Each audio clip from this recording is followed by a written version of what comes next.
Hey, good evening. This is going to be a response video to Dr. Richard Ellefritz. He's a longtime 9/11 activist um, who is currently he's a teacher, a professor who is a major in sociology. I think from the University of Hawaii. I think I could be wrong about the university. So he has been invited on to the Gene Laratonda show, which is called 9/11 Warroom. It's hosted by Gene Laratonda, and everybody knows that name if you're from the 9/11 circles. And I'm going to, and also Sandra Jelami. So what I'm going to do is address some of the statements that he makes in the video. And I've seen the video, so it's not going to be based upon certain issues that I find to be offensive or anything like that, or just totally fringe off the bat. I think there's going to be some agreements here, actually, believe it or not. He's going to be pretty shocked to see that. But there are some things that he said that I think he got a little bit wrong, let's just say. So maybe we can have some dialogue here. So this is the direct involvement of the U.S. Sorry, let me go back. I tend, just to be transparent with you all, I tend to side more with Craig McKee. But this is like one of the most contentious issues within the 9/11 truth movement, and there are people who are always suspicious of cognitive infiltration, of disruptors within the movement, and that they wanted to seize upon that particular issue, and the reason for it being that this is the direct involvement of the U.S. military. So the Twin Towers, right, was commerce, it was New York, mayor is, high level stuff, but this is the Pentagon. They should have had surface-to-air missiles and cameras and changing stories from taxi drivers and all that kind of stuff.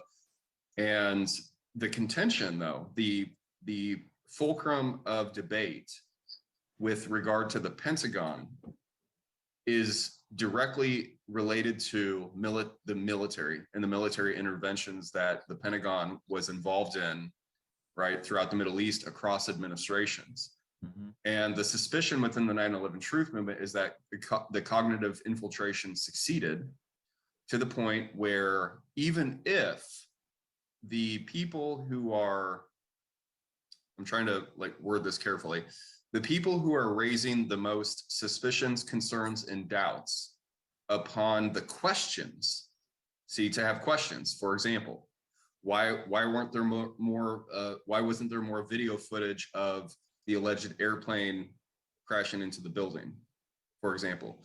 The people raising questions to that then are held under suspicion of, for example, me saying, oh, so you must think X, Y, and Z. And I'm like, well, I just haven't seen enough evidence. And there. Okay, let me stop right there. So you said a little bit here. The misconception is that certain evidence was not presented, and therefore the questions that you have are under attack by debunkers or skeptics. Now, of course, this is a problem in the 9/11 community I've seen on Facebook, and I have been guilty of this. And ever since I left Facebook, it has been a blessing, to be quite honest. I spent way too much time arguing and getting into heated discussions, and that involved you at some point too, which I regret, because that's not my style. It really isn't. And yes, I'm very critical of certain people who promote outlandish or egregious scenarios and theories, because none of this is backed on any evidence whatsoever. It's purely speculation. For example, this is the main dividing line we can agree on, Pentagon. Now, I can understand why. It's because there's a misunderstanding about certain people in the truth movement and certain people in the debunkers, right? I'm not a debunker. I don't side with groups. I'm my own individual. I think you could probably call me a skeptic. I'm skeptical of the official narrative and these fringe conspiracy theories. You know, I'm a conspiracy theorist because I do propose that there were many conspiracies about 9/11, but they're not based on fringe material because I could provide evidence for these conspiracies, actually. With the truth movement, it started very early because you had people like Thierry Mason, Alex Jones, Jim Fetzer, some older fringe conspiracy theorists. Oh, that one guy, he punched John Gold, I think, or he pushed him in the city. Nico Haupt. You know, these guys are fanatics, right? So they're basically fringe materialists, and they propose all types of things. Now, with Thierry Mason, his theory was that, you know, there was a small hole on the second floor, and that was the impact point, but that wasn't the impact point. Now, how come we don't see plane debris on the Pentagon? How come we don't see whole wings, or why don't we see, you know, large pieces of the plane like we usually do with other crash sites? Well, there's the problem right there, right? Now you're saying why the Pentagon is a heavily surveilled building. It is. However, what you failed to realize, and maybe you do, and you just didn't remember it at the time when you were speaking this, was that the Pentagon was under the Pentagon renovation project, which started in 1997 or 6 or 7. And the west wing of the Pentagon was almost finished. And there were cameras on the top, which are looking down at the parking lot. And they weren't working because that wing of the Pentagon was under renovation. Now, I didn't need video to know a plane crashed in the Pentagon. I didn't need video to know it was Flight 77 that crashed in the Pentagon. Now, how do I know this? A simple deduction of evidence, right? So what I'm going to do is actually blow up something. This is not necessarily to you, Richard Ellefritz, because you would be aware of the scientific method. So for those who don't know, at the core of biology and other sciences lies a problem-solving approach called the scientific method. The scientific method has 5 basic steps plus 1 feedback step. 1, make an observation. Let's use the Pentagon. The observation is the Pentagon is impacted by an object. There's fire, there's smoke, there's debris outside.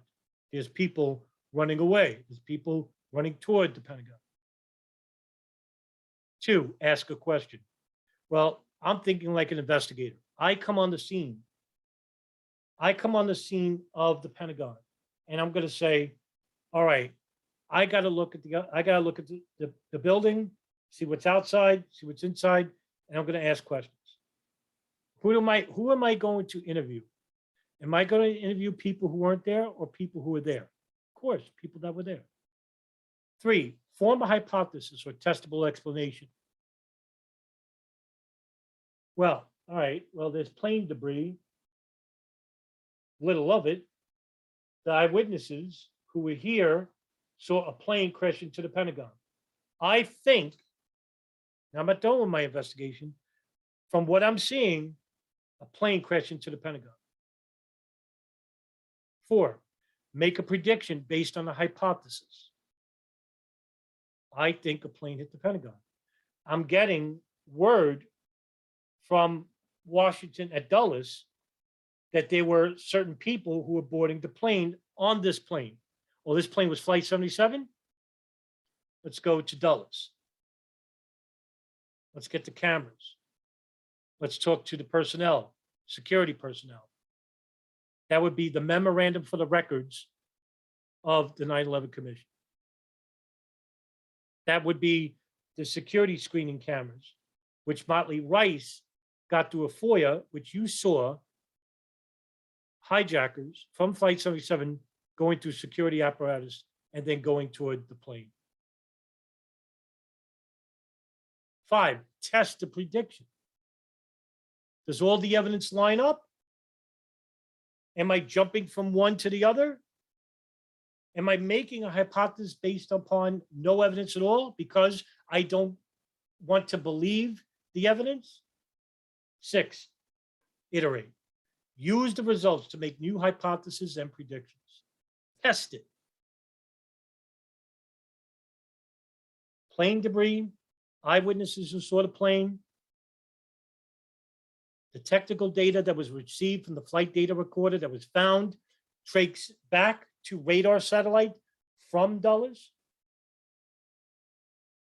and Indianapolis Air Traffic Control, who used radar satellite to track the plane, even when the transponder was turned off. The security personnel and airline employees who saw the hijackers at Dulles, who gave them their boarding passes, who security screened them, and they were on camera. Now, that's how you test the hypothesis. That's the scientific method. Does the evidence match up? Does it match up to a missile in the Pentagon? Well, nobody saw a missile. The damage at the Pentagon doesn't resemble a missile strike. The plane debris is noticeable inside the Pentagon, against Sebring Wall and in A&E Drive, and outside the Pentagon. So it couldn't have been a missile.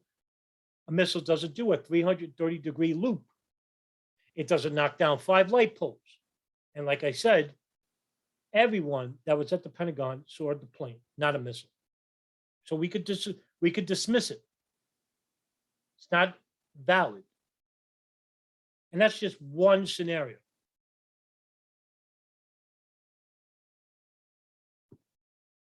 And I could do more. But what, I don't think you're in the same ballpark as other fringe conspiracists who I despise. I don't despise you. I got into arguments with you on Facebook, but I mean, I'll even apologize for that. But if you're going to actually call yourself a truther and then commiserate with people who propose theories that are not based on evidence, even though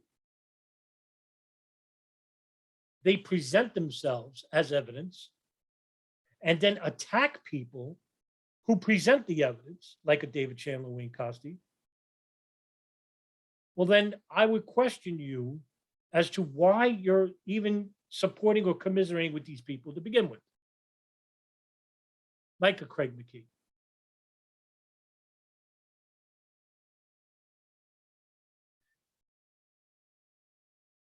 People like Craig McKee, they propose a negative as the initial response.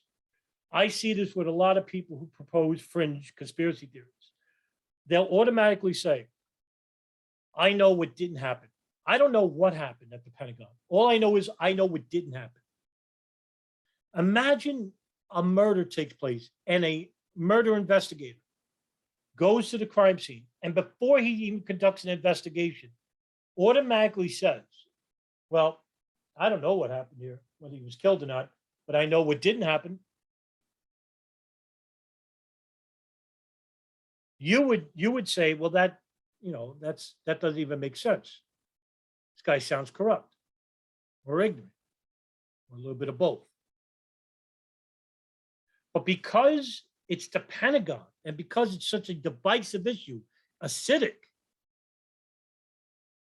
and basically has created an enormous sectarian conflict between people in the truth movement, not even debunkers, which I don't get along with. The truthers have been ripped apart by this. Why? I make it simple. I don't care to commiserate with people who propose theories and act as they are fact. That's detriment to the truth movement. I bet you can agree with that. At the same time, you're probably thinking, well, these are good people. I know them personally, and we just got to agree that the cover up, and we got to be against the official narrative. No. And that's the biggest mistake the truth movement makes, is that we have to stick together because we're against the official narrative. Well, I'm against the official narrative.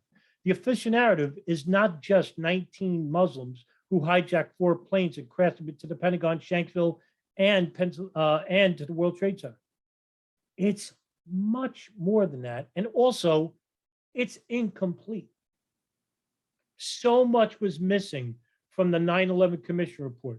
So much was covered up by the FBI's Pent Bomb report. So much was missed by the Joint House Inquiry report, which hardly anyone talks about. And yeah, there's our commonality between me and you, right? But is that as far as it goes? Because I know, not believe, I know that the planes were hijacked by hijackers? There it is, right? Because you won't go as far. Because you claim that there's very little evidence. There's overwhelming evidence. And because of this, you think that I can't go there because that's agreeing with the official narrative. Well, I'm telling you, you're making a mistake. Because I know the planes were hijacked. However, the real cover-up begins, the real conspiracies begin with the intelligence agencies who are monitoring and even at times assisting these people. And that's where I can name names. Starting with the CIA, and then the NSA, and then the Saudi General Intelligence Directorate, that's the service arm, the Mahabeth in Arabic, the Israeli Mossad, heck, even the Pakistan Inter-Service Intelligence Agency, the ISI. And then from there, we're talking about foreign policy analysts from the Bush White House, from the Likud-niks, from the Gulf, the kingdom. And that's the ultimate plan, the ultimate goal right there, right? Nothing's higher than that. Because they use the information from the intelligence agencies to know something before it happens. Remember what the intelligence agencies are meant to do, and that is collect information. And they're the most powerful agencies on planet Earth. No more powerful than the NSA. No agency on Earth is more powerful. None. Not the bankers, not the fossil fuel industry, not the Likud-niks in Israel, and not the kingdom in Saudi Arabia. No king and queen. Nobody has more information than the NSA. They listen to everyone's phone calls. They see everyone's text messages, everyone's emails. And that's why they built a Utah data center in Pine Bluff, Arizona, to store all of our data there. But you know where I'm getting at. There is truth and there is false. What is true and what is not? The truth movement should go by the name truth, not let's have everybody on our side. I'm sorry. But that's what destroyed the truth movement to begin with. And you mentioned this in the video, that there's a lot of dividing arguments with each other. Yeah, that's right, there are. And it's competing people who are competing fringe conspiracies with each other, and they get in the way. Let's hear what else you got. I've heard other theories that, like like I'm a trained scientist. The scientific world hold many theories until the evidence weighs out to the point where you falsify the other theories. The only remaining theory to be postulated is supported by the evidence. And because we don't have the video footage, et cetera, et cetera. Right. Again, Richard, like, I don't need video evidence. I have eyewitness evidence, right? So just to, so you won't think that I'm like making stuff up, or, so what I'm going to do is basically give you a little bit of that eyewitness evidence, right? Because it basically just comes down to, like I said, what is true and what is not, okay? And in order to do that, we have to understand how we can obtain that evidence. So what I'm going to do for you, Richard, is give you a listing of eyewitnesses, right? But I'm going to give it in video format. Just give me a minute. I thought I had it ready, but I am not as prepared as I think I was. So it's just going to take a second. All right. So what I'm going to play is a list, a video listing of people who actually were there at the Pentagon. Because that's important, right? Like I said, using the scientific method, using the method that investigators would do, is that they're not going to ask somebody who wasn't at a crime scene for their opinion, for their thoughts on what happened at the crime scene, right? They're going to interview people who were actually there, who saw what happened.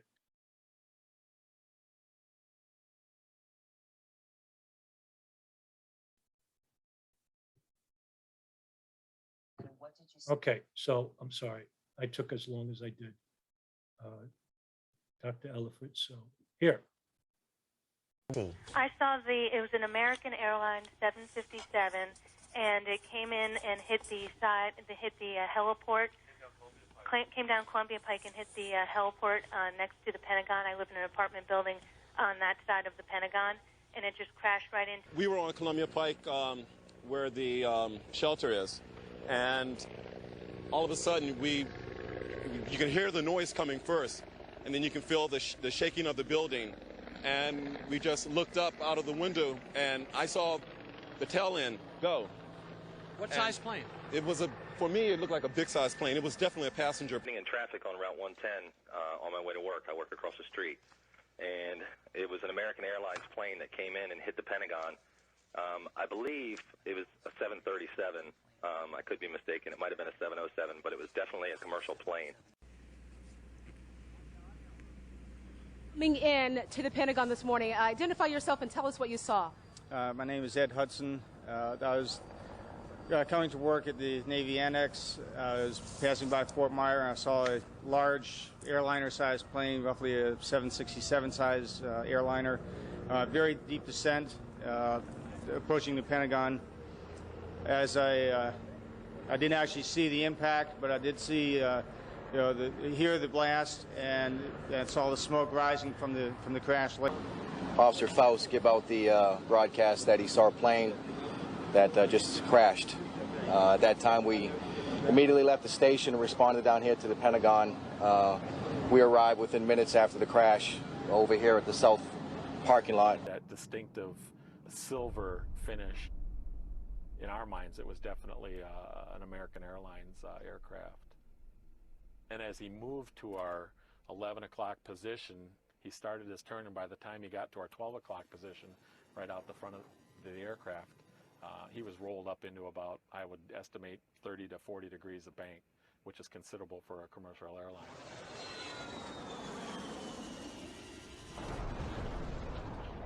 And then all of a sudden, we saw this big explosion. And I keyed the mic again and said, Washington, this is Gopher 06. That airplane has hit the west side of the Pentagon. I came over my house and right down Columbia Pike. Just like a plane that was about to land and flying over, but this plane was in full speed. I saw it. There's just no question at all that the plane went into the Pentagon wall. What I saw was a jumbo jet hit the Pentagon. The end. Like these guys are going around saying that no plane hit the Pentagon and it flew over. I know. I'm aware of that. And that's what I'm saying. They don't care about the truth. I saw it over the gas station. I saw it over the grass. I saw it right in front of me. I saw it hit the building. I saw an airplane hit. I saw a big yellow fireball, and a bottom line is I saw the plane hit. It hit the building. The plane flew right over my head and hit the Pentagon. When I saw it, it was coming in over Henderson Hall at the Sheraton Hotel, to the left of the Sheraton. Like there's people that are saying like... Not only did I see the plane hit the Pentagon, I spent the next 2 weeks pulling out bodies out of the Pentagon. That plane followed Route 395 right into the Pentagon, just like it was following a AAA map. Oh, I saw it. So you can chalk me up as one that saw it. So. Yeah, so you saw it actually hit the Pentagon with your own eyes then? I did. Didn't hear it or anything or see it until it had already passed over the top of my car. But you actually seen it with your own eyes hit the Pentagon? Yes, I did. I know, but they're not right. Okay, so with your own eyes... Okay, you get the point. The reason why I played that was because I'm showing a lot of people who saw the plane hit the Pentagon. Right? Now, I know you're asking yourself, and I know the people in the war room, if they ever see this video, which I don't think they will because they don't like me very much, what they're basically going to be saying is that, oh, well, maybe all those people could have been agents, or they could be crisis actors. A number of different things they could be, right? Okay, let's just say, let's entertain that. Now, it is up to you, not me. It is up to you to provide evidence that they are what you claim that they are. You don't get to say that and then have me try to disprove it. You're making a positive claim, right? You're making a positive claim based on that, okay? I'm not the one making that claim. You're going to have to prove that every single person who saw a plane saw either a missile or CGI, or they were threatened by whoever, or coerced, or manipulated, or maybe they're just lying. You have to provide evidence for that. And no one has ever did that. Oh, what if it was a drone outfitted to look like a plane? Okay, that's another claim, right? So that doesn't involve the eyewitnesses on the ground, because what if they saw a plane? What if they saw a drone outfitted to look like a plane? Now you have to provide evidence showing evidence who saw this, people who were there, who probably saw the drone being built into an airliner outfit to look like American Airlines, Boeing. How about some documentation showing this? Documents, files, official documents and files, like they're gonna, leave that on paper, okay? Well, if you can't provide that, if you can't provide any type of tangible evidence, then all you have is a claim. And that doesn't mean that that claim has more validity than the evidence I'm presenting to you, which is right here, right now.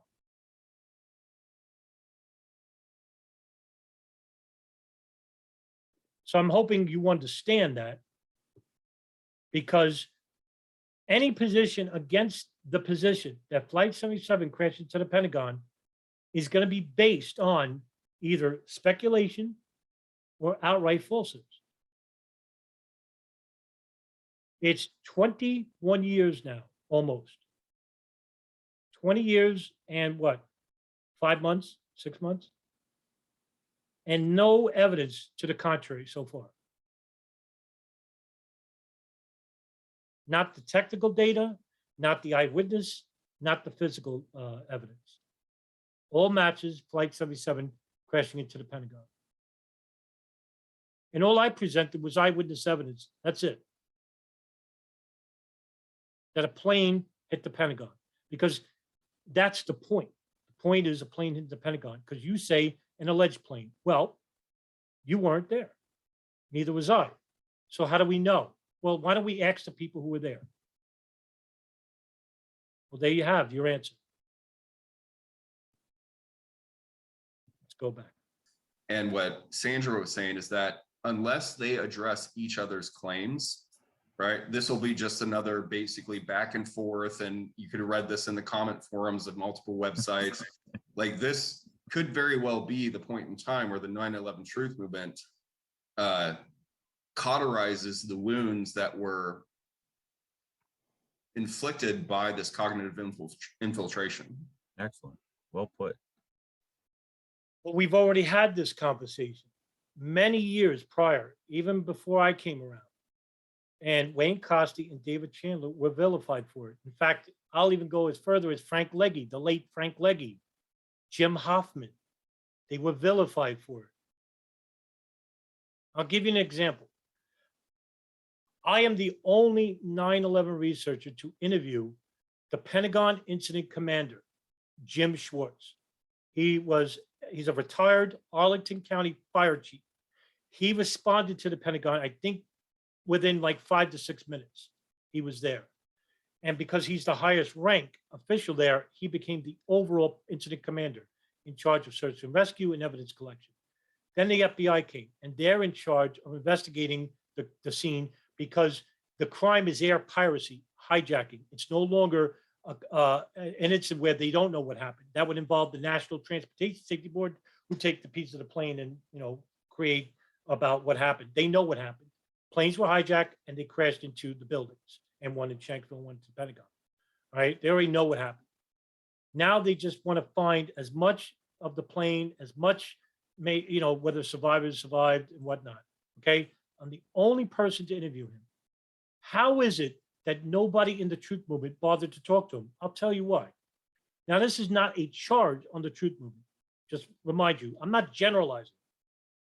I am talking about the fringe conspiracists who have hijacked the truth movement. And I'm convinced they hijacked. I could give you a list of 50 names of people who propose theories that either don't make sense or wrong. But yet they still claim these are truth. These are valid. It's reasonable scenarios because it goes against the official narrative. As long as it goes against the official narrative, it's okay. That's a mistake the truth movement makes. So he explained that in 2006, he was getting letters delivered to the Attorney General of Washington, D.C., asking for his arrest for covering up what happened at the Pentagon. And for like 2 or 3 years, these letters came from the 9/11 Truth Movement. Now, it didn't come from Gene. It didn't come from you. It didn't come from David Chandler or Wayne Costi and those people, right? It didn't come from them. It came from, I don't know who it came from. But what does that tell you?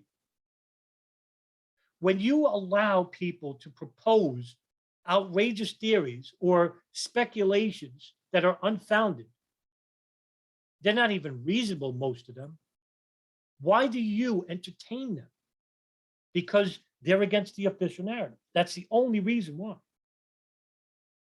Now, Gene makes this point about, here's where I disagree with Gene, even though I have a very soft spot for him.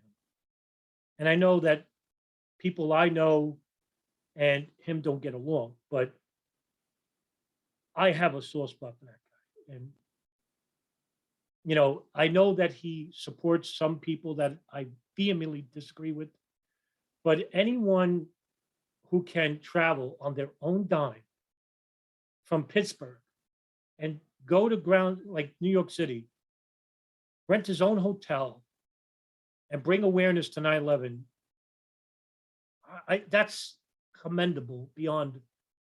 That's why I like Gene. I think Gene is unbelievable, man, for doing that. Because nobody does that. Who does that? John Gold used to do it, and then he got hurt. I can name on my hand probably a couple of people, and he's one of them.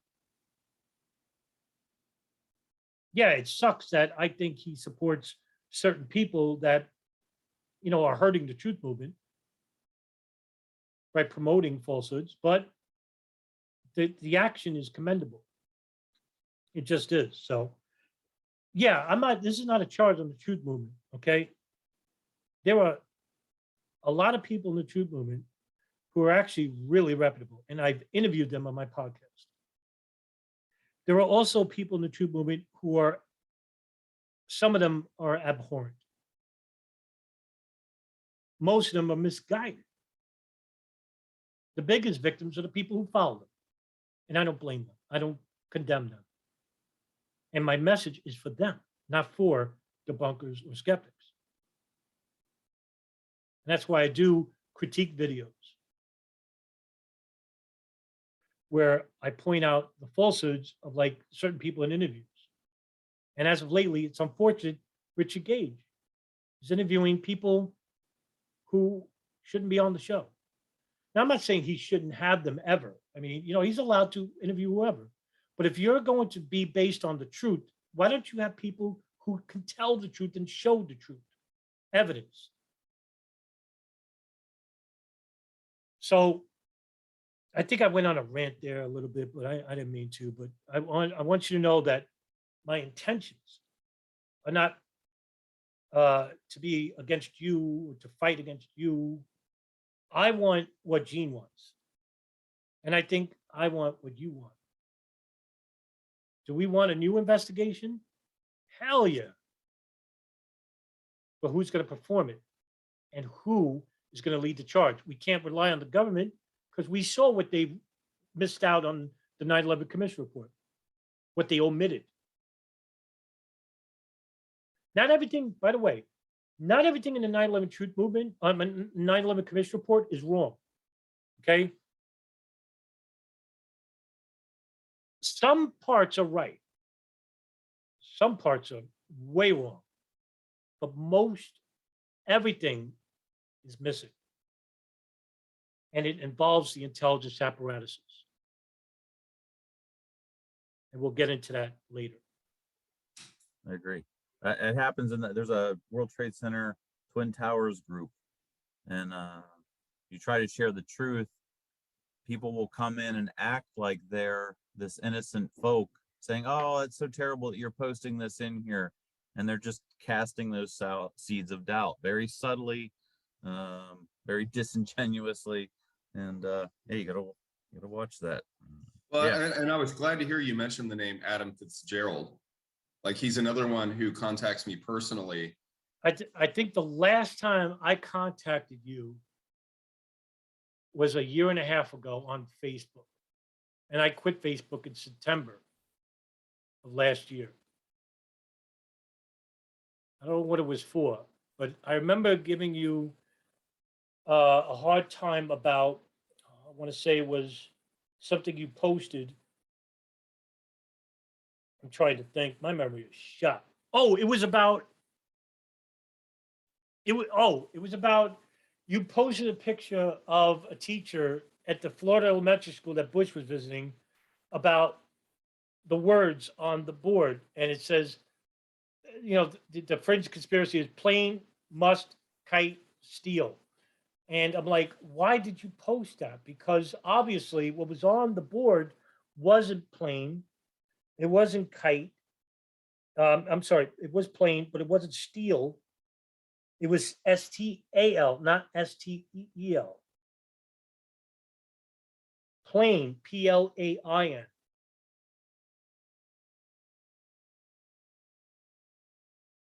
And you acted, I think you were annoyed or whatever. And I believe it or not, I don't blame you, because I gave you a hard time on Facebook. And that's my fault. So I got to take the blame there. But yeah, I think that was the last time. And he wants me to debate him, and he thinks that he has like some command over my time. And no, I agree with you.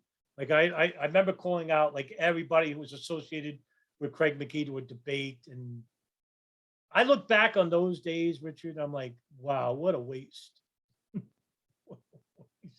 And when I got off Facebook, I can't tell you how much I've changed mentally. Like I was aggressive toward everybody, but it wasn't like I was doing it to troll. I'm really mad at people who promote falsehoods about 9/11 because I'm just like very invested in it.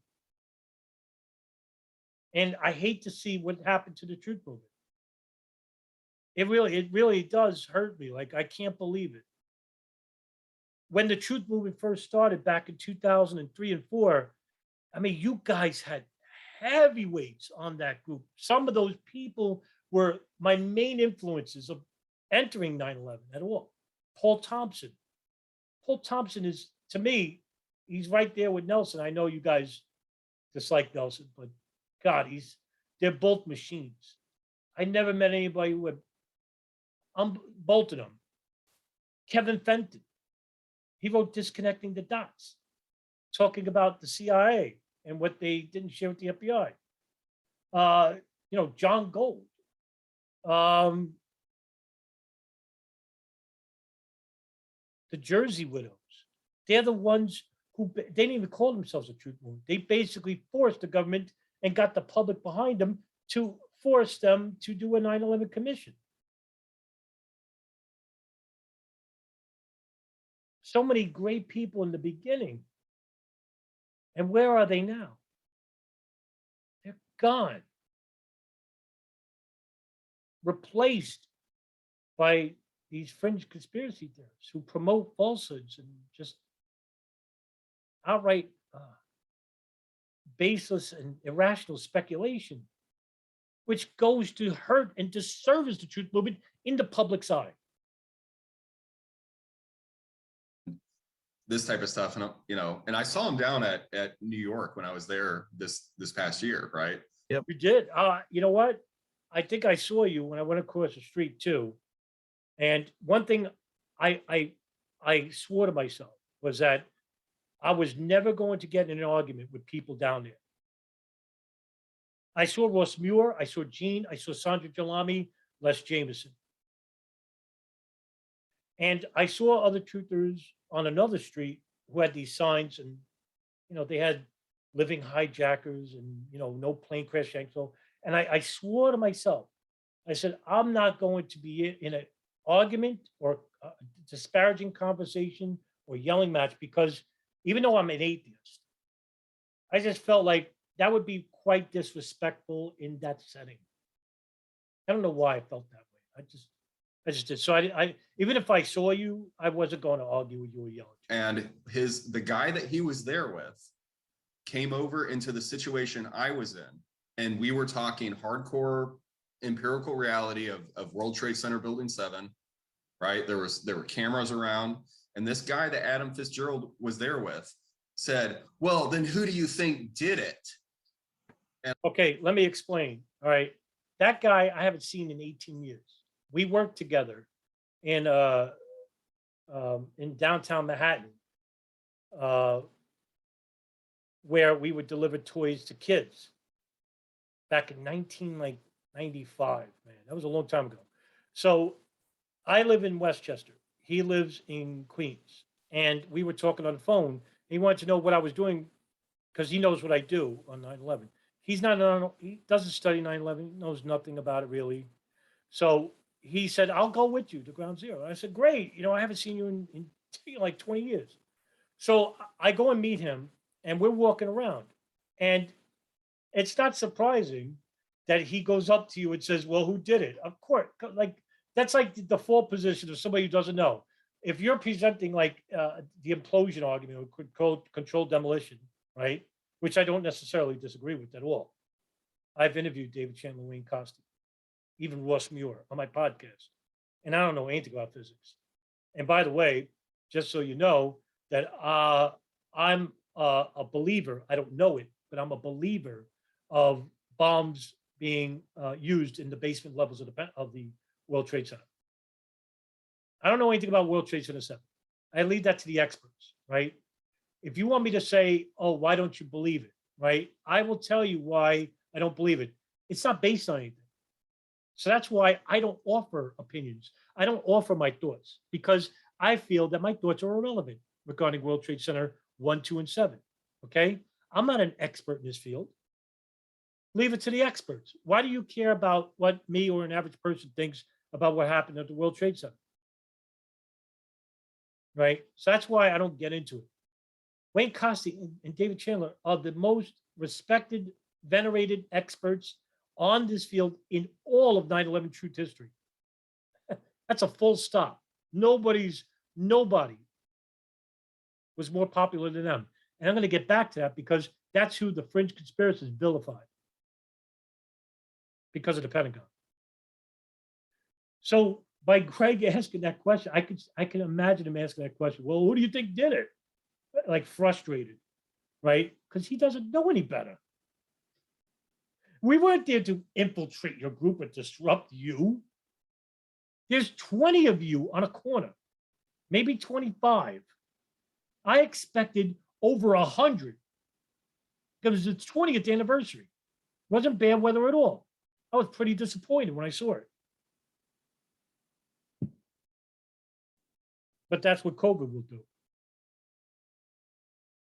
That's another story. But yeah, there was no malicious intent here, Richard. So I put the kibosh on that immediately because I said, no, this is their tactic of trying to put us into the territory of conspiracy theorizing by saying the who done it and who's involved. We're talking about the empirical reality of the impossibility of the official story being true by virtue of all this other stuff. And that person right over there is trying to disrupt our conversation. no, you're assuming this right now, right off the bat, right? Because he's with me. So basically, this is really just a pointed slight at me. I shoot out of my bedroom. I'm using the damn moon as a backdrop, so you don't have to see my bed, right? And you know, you don't know me from a hole in the wall. So what if I am an agent? What if I am a shill, right? Or whatever, right? Paid asset. I've been called this many times. Hasbara, you know, whatever names they come up with these days. And but I could say the same for you. And I could say the same for anybody else, right? Where's it go? Nowhere. So basically, Richard, I'm here to tell you that I'm not an agent, I'm not an infiltrator, I'm not a disruptor. And I wouldn't even ask you that question. So I know better. He doesn't. You're going to have to forgive him for that one. He's a little bit ignorant about what's going on with 9/11. So you can't basically just say, no, that's what they want. Well, who's they? Who's that? Who are they? The infiltrators, the disruptors? To you, it's a black and white world because there's us versus them. And the reality is that's not necessarily the case. We live in a gray world where not everything is very black and white. By making us start to postulate who were the culprits behind this. That's not what we're. Well, now, of course, at the same time, that's not a stupid question, right? Because we're trying to get to the bottom of that. We want to know what happened at the World Trade Center 1, 2, and 7. I do. So that's not a stupid question. We're like, that doesn't even make sense. No, but it is an ignorant question because if that's what you were talking about at the time, you're jumping from one to the other. You're just basically saying, hey, listen, the official account given to us by 1, 2, and 7 from this doesn't match the evidence. Okay. And then he jumps and says, well, then who did it? Right. But you should have known, Richard, right off the bat, that this was a harmless question from a harmless person. And that's what you would have said if you didn't see him with me. But because you saw him with me, you automatically think I'm a disruptor and I'm an infiltrator and I'm there to disrupt. If that was the case, Richard, I wouldn't have left the corner. I wouldn't have shook Gene's hand. I wouldn't have hugged Sandra Jelami and said, good luck. Because that's what I did. I would have started screaming at you guys and said, these guys are blah, blah, blah, some derogatory names or whatever. I didn't do that.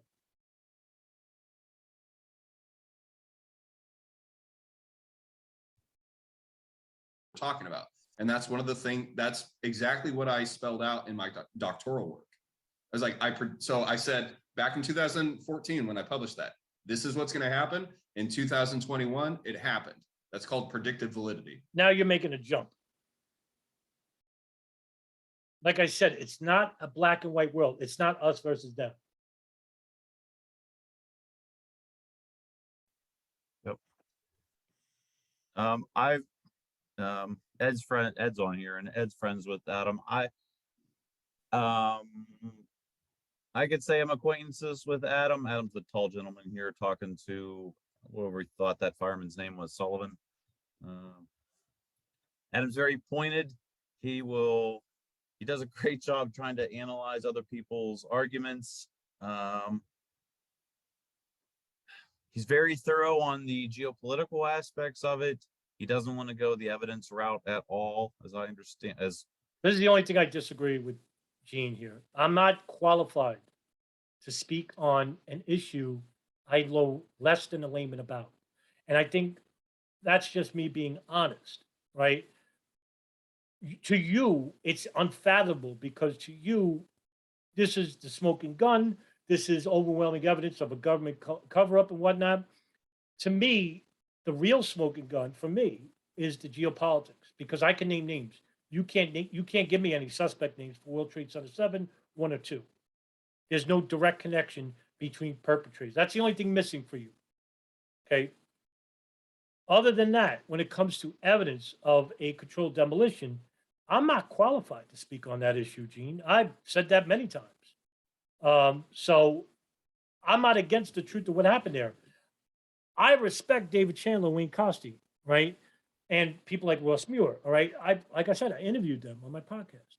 And I'm taking them on faith because trying to understand them is like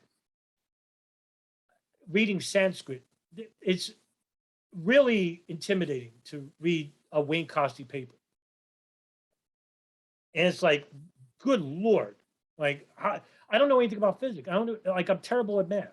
Okay. Yeah, I could say an Arabic name. You know, Abu Bakr al-Baghdadi. You know, who's that? I get that at work. You know, some people know what I do at work. So, well, who's that? Well, how do you forget the name William? I get the because I'm a concierge, right? So I get this all the time. How do you forget regular names? You know, an Arabic name. But yeah, when it comes to physics, I am. So that's the reason why I stood out because I can give you my opinions, I can give you my thoughts, but that's useless. I want to be beneficial. I want to share information, but I don't want to share just information. I want to make sure it's valid. That's how you build a movement, by educating people to the fact from the fiction, the truth from the lies, to discern what is reasonable and rational from speculation, irrational speculation. Not all speculation is irrational either. I have some speculations about 9/11. But I'll get to that in a minute because you do talk about Scott Bennett and stuff, and I did a critique video about that, and he speculates the whole video. And a lot of it is unreasonable. But yet, at the same time, Richard Gage interviews Dan Hanley, and Dan Hanley offers a very valid speculation, Boeing uninterruptible pilot. And I'll tell you the difference in just a minute. As far as controlled demolition aspects, he wants to say more. So, but Gene, you can understand where I'm coming from, right? If you see this video, I'm taking it. I bet you probably won't because nobody watches. But at the same time, I want you to understand that I don't want to speak on something that I don't know anything about. Hey, can I bring awareness? But if somebody asks me a technical question and I don't know the answer and I have to defer to somebody, well, that's not really providing information. I'm taking it on faith that David Chandler is right, because David Chandler is a rational and reasonable person. And I think he's a brilliant one. Is he so right on the Pentagon that he could be so wrong at the World Trade Center? Views, if I'm explaining that properly, Ed. Well, it's here's the thing. There's this incorrect belief that if you believe that planes hit the towers, that you automatically believe the official story, and that's that is there. Bang on, Ed. Thank you. It's a point that I raised earlier in the video, where many people in the truth movement actually think that the official narrative is just 19 Arab men who hate our freedoms, hijacked 4 planes and crashed them into the World Trade Center, Pentagon, Shanksville. And that's it. That is a microcosm of the narrative put forth by the 9/11 report. A microcosm. They talk about years prior to the event, what led to the event, But so much is missing. That's why I call it not just a false report, but it's an incomplete one. simply not true. Adam doesn't believe the official story. I know that. So there's people think that the duality is like it's either A or B. and there's actually a possibility C, D, E, F, G, H, I, go through the whole alphabet, number of possibilities. So, and that's what people need to understand. So it's not about, us against them, or, right. This no planar versus no planers or anything like that. It's about looking at all the evidence. And unfortunately, the geopolitics evidence is very, very important in order to understand the towers and building 7 and the Pentagon. But if you don't look at that, if you don't study it, you're never going to come to a conclusion that needs to be drawn. So it's people just want to ignore all the evidence and just play in this other little sandbox. It just doesn't work. Right. Look, and I think this is underscored, is that the geopolitics of 9/11 has been underrepresented. All right. However, as of late, in the last 15 years, it's been sorely abused by fringe conspiracy theorists. I can give you a list of names of people who talk about this issue and get it wrong, or propose theories that are so convoluted that it basically sullies the good researchers of geopolitics. Whether you're looking into the intelligence aspect, whether you're looking into foreign policy aspect, if you're looking at foreign dignitaries and leaders, to the intelligence services, domestic and foreign.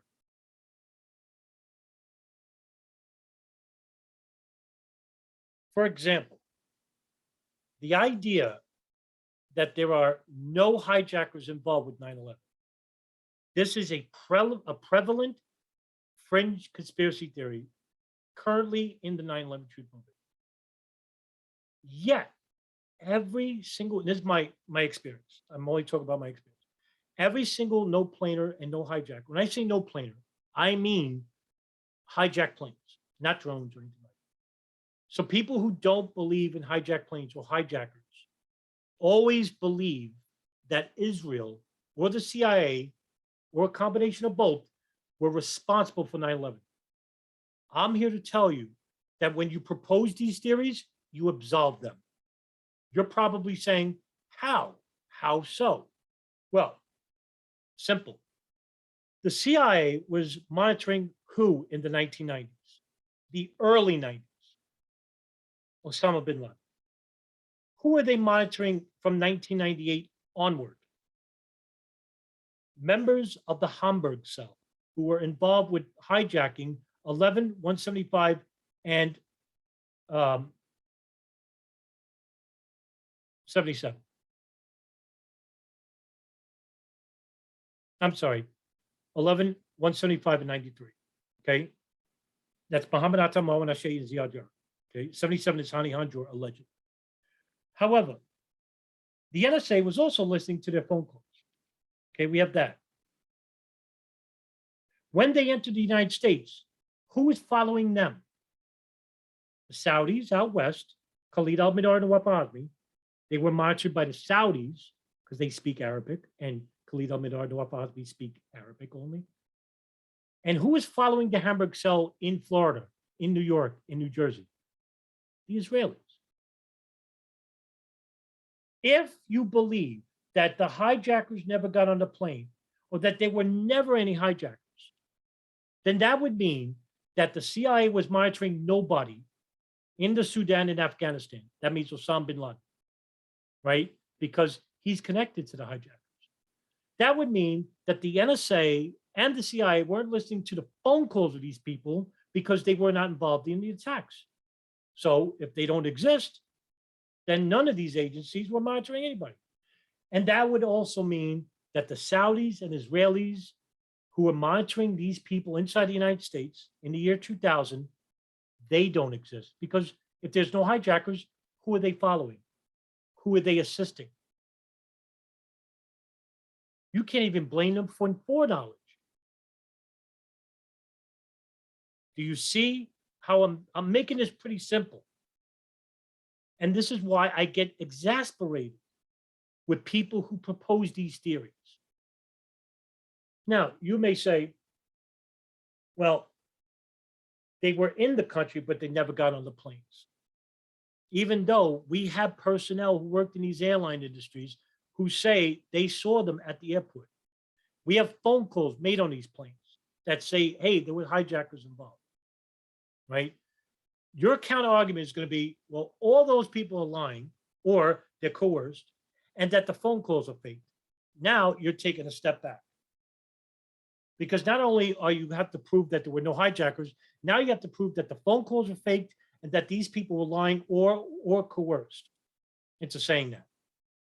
You see, you're not going forwards. You're going backwards. You're going to have to prove this, and then this, and then this, to give it validity. That's the difference between truth and falsehoods. That's why I get exasperated, Richard. Ultimately, we're all part of the truth movement. We all just have our different views on how the methods and means in which. No, Gene, I have to disagree. There's only one method. Test the hypothesis, use the scientific method. I showed you. You know, the greatest quote I've ever come across, and I'm going to share it with you because I love this quote and I try to live by it every day, especially with 9/11 studies. It's called On Belief versus Knowledge. It was written by a JFK researcher named E. Martin Schatz, who's a retired forensic psychologist in Massachusetts. He wrote this letter to Vincent Salandria on May 14, 1992. And I'll read you. It is so important to understand that one of the primary means of immobilizing the American people politically today is to hold them in a state of confusion in which anything can be believed, but nothing can be known, nothing of significance, that is. And the American people are more than willing to be held in a state because to know the truth, as opposed to only believe the truth, is to face an awful terror and to be no longer able to evade responsibility. It is precisely in moving from belief to knowledge that the citizen moves from irresponsibility to responsibility, from helplessness and hopelessness to action, with the ultimate aim of being empowered and confident in one's rational powers. You can believe whatever you want. You can believe that there were no hijackers. You can believe that there were no hijacked planes. You can believe there were no planes at all. You can believe Judy Wood space beams melted the towers into dust, but left steel and human beings intact. You can believe mini nukes were used at the bottom of the basement stairs, but they didn't affect the survivors in the basement levels or trapped in the stairway and rescued that night. You can believe a myriad of different things, but you can't do anything with it. You can't go to court with your belief. You can't provide evidence for your belief, but you can with knowledge. Knowledge is information that is verifiable fact. I can go to court, and I'll use this as an example. I can probably go to court and say that George Tenet, the director of the CIA, committed perjury before the 9/11 Commission when he said he didn't visit George Bush in the month of August in 2001. Because he said, no, I never visited the president. He did 3 times. When the press found out, his press secretary said, oh yeah, he remembers it now. But it's documented fact that he met with him. Why would he lie about that? I could probably give a really good argument for perjury when he said that the information, by the way, I think this is perjury, the information about Khalid al-Mihdhar and Nawaf al-Hadmi obtaining US visas and being inside the United States. He said that that cable, which shows that they were coming here, wasn't read by anybody from counterterrorism. The evidence is 53 people from counterterrorism at the CIA read it. And then withheld that information from the FBI intentionally. That's the example of knowledge and belief. I can provide evidence for these claims and statements. That's information. For someone who's proposing that the planes weren't hijacked by hijackers when the evidence suggests that they were, that's a belief, and it's wrong. And that's what I wanted to share with you. We should approach it. We have personalities Standards. too. Yeah, Standards, my friend. That's what I keep preaching about. A vetting process. I don't care what you believe. That's irrelevant. I want to know what you know. Hey, you got information that I don't know about? Share it with me. I'd love to. If I'm wrong about something, I don't want someone to say, yeah, I agree with you. That's a yes, man. That's not helping me. If there's anything that I ever provided in my YouTube channel that is out just false, well, then show me where I'm wrong, because I don't want to share disinformation, because that's not what I'm about. But if all you're going to do is basically say I'm wrong, now I'm not talking to Eugene, but for anybody who says, oh, you propose planes and hijackers and whatnot, if you're going to make that claim, it just basically leave a comment saying, you're a shill or you're wrong. Well, that's not helping me. It's not helping you, most importantly. Oh, he must believe in the official story. Yes, planes were hijacked. Yes, there were hijackers. That's not the whole official story. Standards, it's critical. That and the personalities too get into it, and we just can't get around that either. Because yeah, that's true. But I think though, if we got to a point though where like, I don't know, I get along with everybody. It seems like I don't have any issues with people. It's like and I think it's about, I think a lot of people feel like they're not being heard. Yes. And then they feel invalidated. They feel like what the information they have is important. And then you have those that have been heard, who believe they haven't been heard, but it's just like, oh, okay, yeah, I've heard this before. I've been hearing it for 15 years or whatever. And it's like a lot of the questions have been addressed. In my view, most of the questions have been addressed, like the cameras, for example. Those are, in my view, they could be easily answered.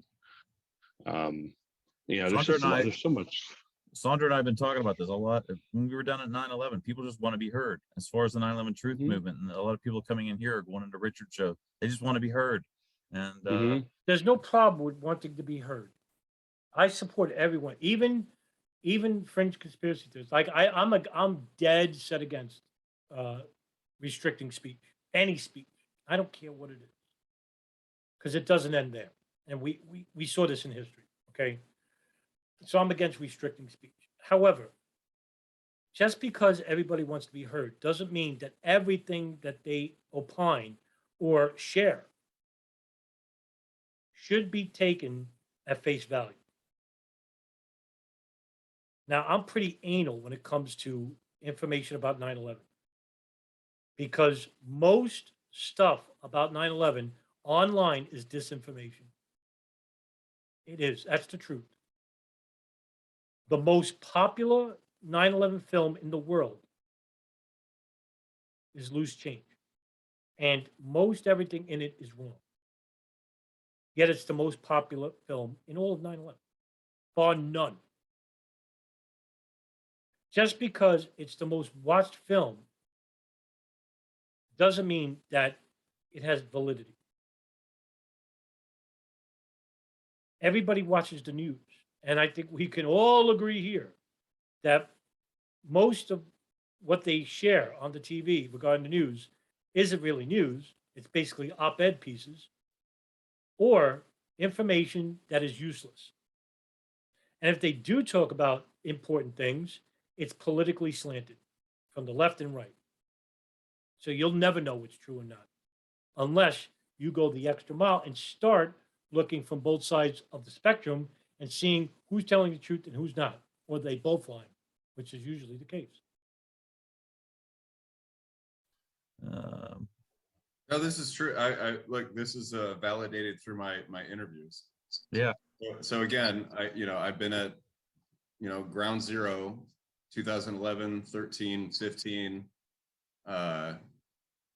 was it 19, and then this last year, interviewing activists. And I'll interview activists who have never been there before because they only recently woke up, and they will say things like, they'll say things like, I don't know, I just feel like I need to come down here and do something, like I just need to speak out. And a lot of people have this, and I experience it too, like you sort of have this conversion experience and you go, oh my God, I need to alert other people. Like other people need to know about this because like they need to know what's going on so that we can address these issues. A lot of people want that. And then that issue that you're saying, like they feel like they need their voices to be heard. What that is that's in relation to a silencing, stigmatizing, and ridiculing effect that goes on as a result of what's called anti-conspiracist discourse. Let me put it to you this way. Is every idea and thought deserve respect? Or should it be scrutinized and then given respect after it is thoroughly scrutinized to be factual? For example, I worded this wrong. So for example, if somebody comes up to you and says, well, look, no plane really crashed in Shanksville.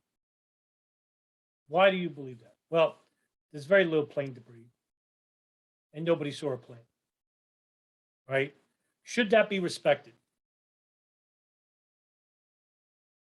Well, you might, Richard, you might, Dr. Ellefritz, you might. I'm not going to give that any serious, I'm not going to basically validate that statement and say, you know what, it's respectable. No, it's not. Because I can show Flight 93 crashed there. From the technical data, the physical evidence, the eyewitness evidence. If somebody tells me a plane didn't crash in Shanksville, and they're basically not giving me any type of evidence or validity to it, they're just basically going to say it, or they're basically going to give me a person who they think is a 9/11 authority who supports this position, that's not evidence. Right? So not every idea, not every thought should be respected about 9/11, just with 9/11. Because the ultimate goal is to be against the official story. I think that's I think that's the main problem with you, is that you'll take anybody on your side, even if it's the most ridiculous, even though you do say that Judy Wood is no good. But that's basically about the World Trade Center. But you'll support people who basically propose fanatical and erroneous theories about Shanksville and Pentagon, because at least it goes against the official story.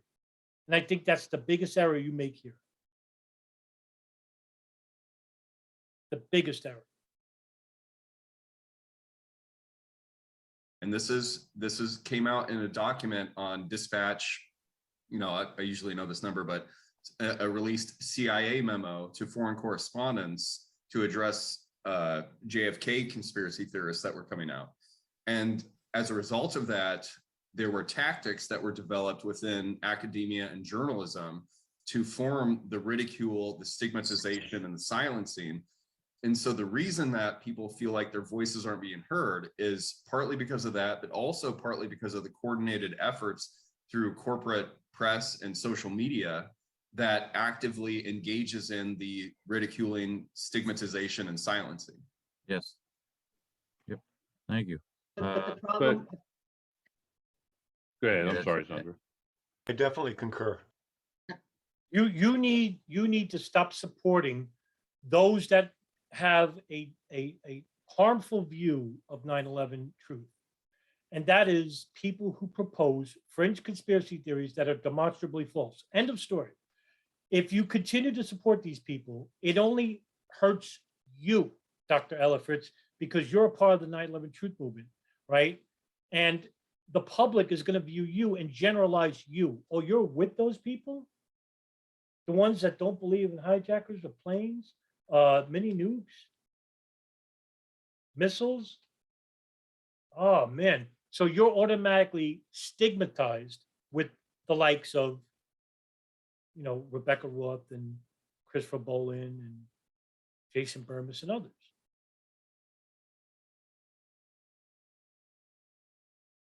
And maybe that's another reason why the truth movement is at a decaying pace. Is because people don't want to join the truth movement because of the stigmatization that they might receive from the public. That's not a charge on Gene or you, Dr. Ellefritz, but it's a charge on those who propose these ideas. You should not tolerate these ideas because they are on your side against the official narrative. They disservice you. Because to me, the problem is that those that dig in their heels, those that have a preferred theory, and they really, they don't want to hear anything else. They're just like obsessed with that one theory and they won't speak about anything else. It's almost as if they've identified themselves with that theory. It's not even just something outside of themselves anymore. It speaks about them. This is a great point by Sandra Jelami. And boy, she knocks it out the park here. This could be said not just for fringe conspiracy theorists, but for debunkers as well. I've seen it. They called me an anti-Semite because I proposed a speculation that the Israeli Mossad not only had foreknowledge, but they might be complicit. And I'm talking about the Ziad Jarrah angle. And I've done a couple of videos on YouTube that you could watch about Ziad Jarrah and his family background and why I believe, I can't prove it, it's speculation, but I'm working on it, trying to obtain information. It's hard, and probably information that's not unclassified, or if it will be maybe, but that Ziad Jarrah was an Israeli mole, that he wasn't on the plane. And what do I use as evidence? Well, I use the phone calls that fringe conspiracy theorists say are fake. Well, if you just get out of that, what Sandra Jelami just basically said, that fanaticism, that only I'm right and everyone else is wrong, that you listen to the phone calls, they'll reveal to you information that goes against the official narrative. Because what does the official narrative say about Flight 93? According to the FBI in the 9/11 Commission report, 4 hijackers are on Flight 93, with Ziad Jarrah piloting the plane. 3 muscle hijackers, Saeed al-Ghamdi, Nawaf Ahmed al-Nami, and Ahmed al-Haznawi. 6 phone calls were made on Flight 93. And if you listen to them, they give the number of the hijackers of the plane. What do 2 flight attendants and 4 passengers say? How many hijackers? 3.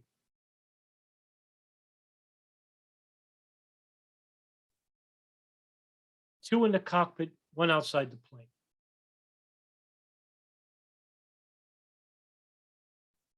What are the color of these men? According to 3 phone calls, all 3 men were dark-skinned males. Have you seen a picture of Ziad Jarrah? He looks like a white guy.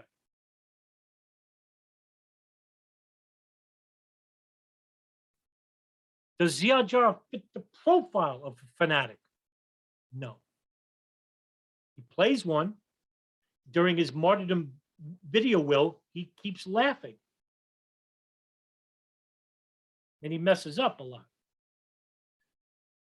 But if there's no hijackers, you're not going this far, because why would you study about somebody you claim doesn't exist? Do you see the error you make? That we may have evidence of even a bigger conspiracy if we just got out of this fanaticism about our beliefs and that we're right because we go against the official story. Well, here it is. A story that goes against the official narrative, which is ironically dismissed because you think it's a part of the official story. And that's what drives me nuts. No planes, no hijackers, fake phone calls. It's all based upon one person repeating the works of another person. That's all it is, because they have no evidence to their beliefs. That's why it's belief. So they're invested in it.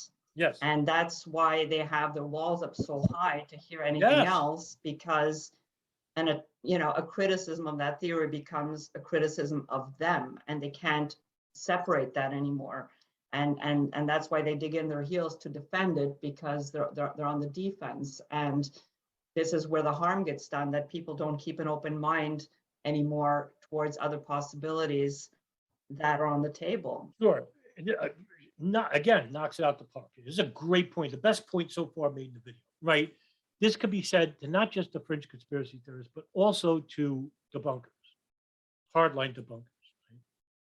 Now, keep an open mind. Absolutely. I listen and watch fringe conspiracy videos. I don't need to watch Nelson's videos. I don't need to watch Ryan Dawson's videos or Paul Thompson, whatever's left of his videos. I don't need, because I already know where they're coming from, right? We similarly agree with a lot of things. However, what are the truth movement? What are they proposing? Because there's so many different groups in the truth movement. I think that's another problem. There's so many competing groups led by these, I want to say, authorities of these groups, right? Nukes, no planes, drones, missiles, no hijackers, Israelis, Arabs who are patsies, a myriad of different groups that believe certain things, but they also have knowledge. World Trade Centers, okay? But when it comes to geopolitics, most of these are beliefs. And they're always in competition with one another. But when you keep an open mind, like I do, believe it or not. You may not think I do, but I do, because all I do is watch truth or videos. And just like Gene says, yeah, I do analyze them. I'm the only person who does critique videos. I think Ryan Dawson used to do it way back. But he doesn't even entertain 9/11 anymore, really. So I'm the only one besides Nelson to do critique videos. I just do more of them. He does films and stuff. I don't do films. But I do critique videos. There are certain things I don't critique them on. There are certain things I can't critique them on. And there are certain things I can. They may propose something I never heard of before. Like I said, Dan Hanley has a reasonable, plausible hypothesis, a speculation that I entertained before I even heard of Dan Hanley. And he says that the planes could be remotely hijacked by Boeing uninterruptible pilot system, right? Now, he's a pilot, I'm not. I entertain this theory because it could be plausible, because I agree with David Chandler when he told me this. He said, no matter what you think, whether the planes were hijacked or not, the planes had to crash at those targets. Absolutely agree. Because you have to entertain, what if one of those hijackers basically got cold feet at the last second, said, can't do it.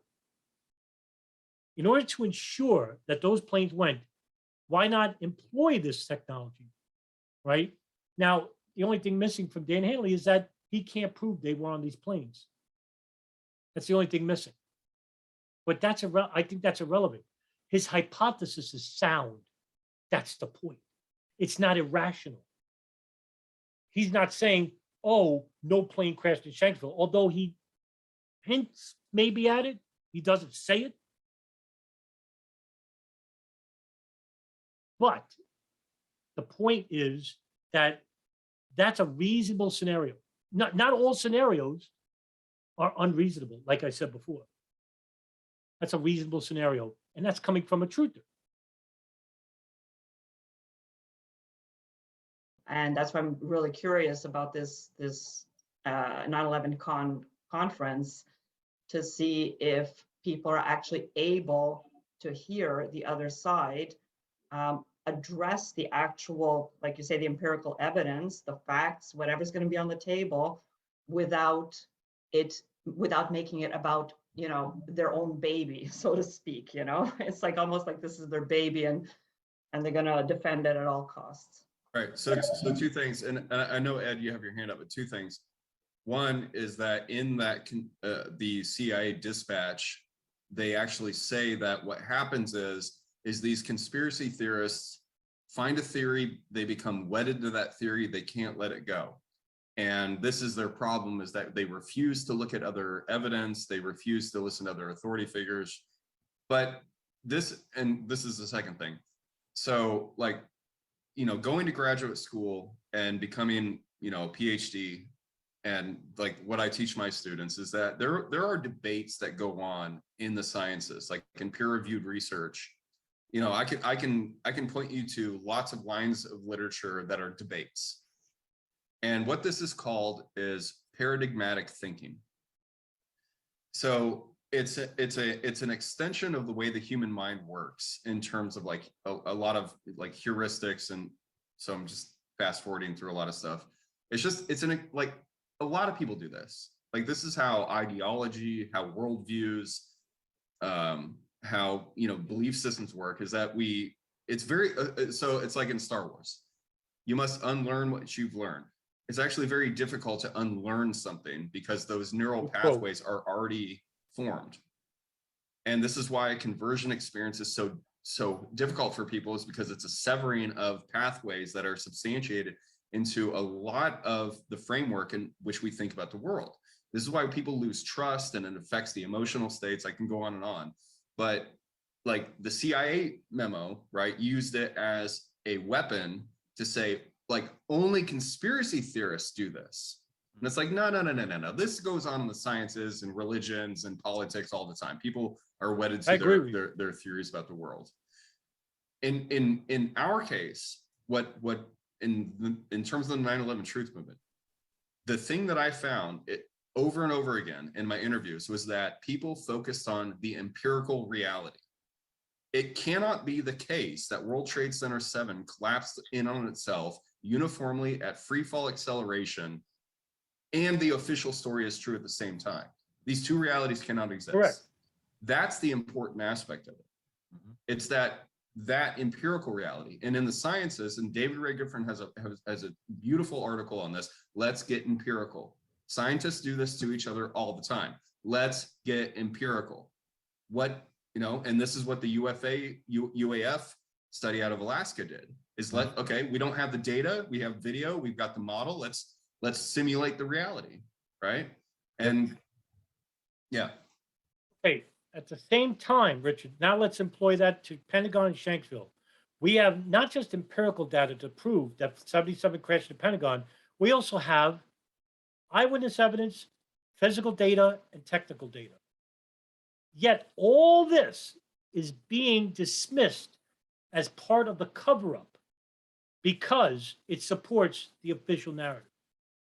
And we can't believe the official narrative because the official narrative is basically 19 Arab men who hijacked 4 planes and crashed them into World Trade Center, Pentagon, Shanksville. And it almost seems like this was implanted at a very early stage in the beginning, like years of 9/11 afterwards. Programmed. You can't believe that. That's the official narrative.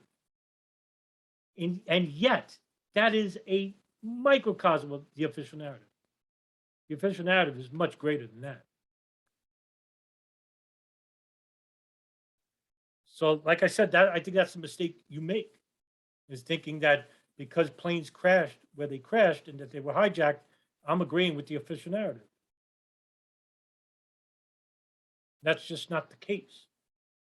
And I think you have believed this because you heard it from other people. Because the people you commiserate with are people who propose this. And it's false. And that's why they haven't been able to legitimize those beliefs. For example, Sandra just brought up the 9/11 Con, which is basically a monthly conference run by Richard Gage of Unleashed, where he's going to have a debate from March 19th between Craig McKee, Barbara Honegger, and David Chandler. And, Sandra, you brought up like, this is going to be huge because this debate took place years prior, many years prior. And it came at Wayne Costy's presentation to the 9/11 consensus panel, where he provided a 5-hour video showing how a plane crashed into the Pentagon by using the eyewitness evidence, the physical evidence, and technical data. In fact, that video, I would have to say, in my opinion, is the best video regarding physics or geopolitics I've ever seen researched, ever. Wayne Costy was absolutely brilliant. And people like Craig McKee and Barbara Honegger, what did they do? They basically said that, no, you're wrong, didn't even watch the video. And Honegger basically said that she was going to do a refutation video, and she never did. She can't. She can't. What is she basically going to say? What is anyone going to say that proposes anything other than Flight 77 hitting the Pentagon? What are they going to say? That the technical data is manipulated? Well, like I said, when it comes to the scientific method, when it comes to proving your arguments, you have to show evidence for them. You don't just make the convenience of saying slogans and statements without providing evidence for it. If this was a court of law, if Barbara Honegger is in a court of law basically saying that the planes were never hijacked at one point, the judge is basically going to say, all right, what's your argument for it? The evidence.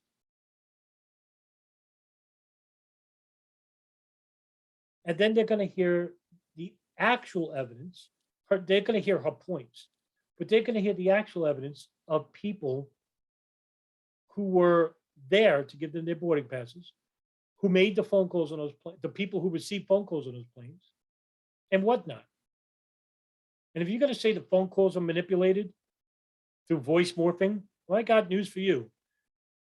The founder of voice morphing is Dr. George Papkun, where he actually wrote an article years ago, I think 2006, where he said that that technology never existed and was impossible. Are you going to say he's in on it?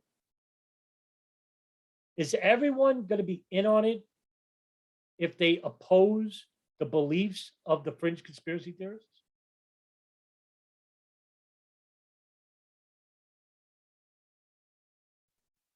Thank you.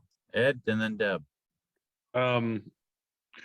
I get what you're saying, and I understand it. Where I have an issue is with certain viewpoints are just so outlandish that they, in my view, shouldn't even be given any credibility. Exactly. Everything from space beams to there's a whole plethora of them. Things that have no basis in reality whatsoever. Right. Yet I can't pretend to docilely, engage in their fantasy and then have that fantasy be taken up as if it's has some credibility to it. So how would you deal with that sort of scenario? Because there's certain things that are just not, they're completely unrealistic yet I don't want to be the one saying to be accused of not hearing them. You know what I mean? It's just that I think is a lot of the 9/11 truth movement itself. Let me get, this is a great point raised by Ed. And by the way, let me say something about Ed Brotherton. I don't know him personally. All right. I met him through Facebook, but I got to say that even through all that time I spent on Facebook, which was, I think, 3 or 4 years, and it was cancerous overall, it was worth it because I got to meet this guy, one of the most brilliant people I've ever met in my life. Why I say it about Ed is because of this. One, look at his temperament. He's magnificent, right? Everyone gets along with him. He's like a magnet. He's a people magnet. 2, he's beyond brilliant, I think. He makes you think. He doesn't leave repetitious thoughts in you. He makes you think.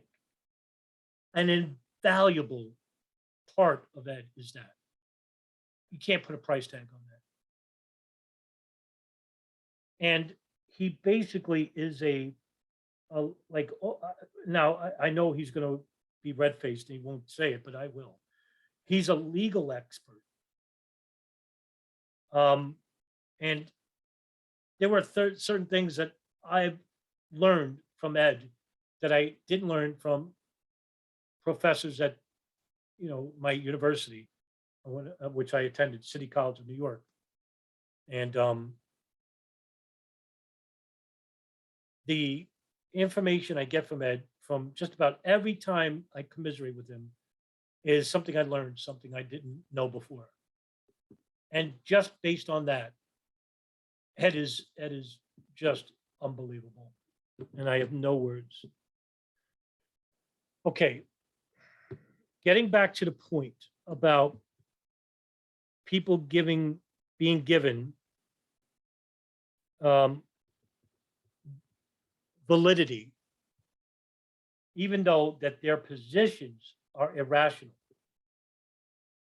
Okay. One person comes up to mind. I can name a couple, but one person comes up to mind. And it's, again, relating to the Pentagon. Okay. And her name is April Gallup. She was actually at the Pentagon on September 11, 2001. She was inside the Pentagon. But people who propose no plane crashing into the Pentagon consistently use her as a source because she claims that she crawled out of a hole and she didn't see any plane debris.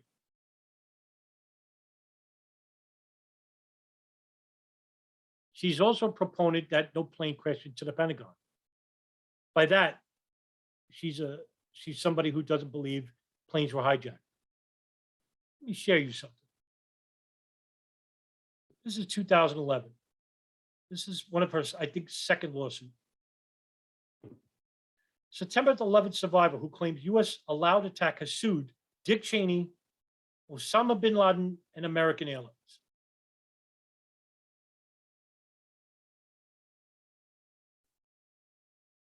Gallup tells the Post she didn't see any aircraft wreckage and there was no fire from the jet fuel. I was 50 feet from the impact zone. The engine should have been in my lap. Her lawsuit against Dick Cheney contends that the Pentagon was destroyed not by a plane crash, but possibly by a missile or explosives on the orders of U.S. leaders. The case was dismissed last year, failed on appeal this spring. This is a 2011 article.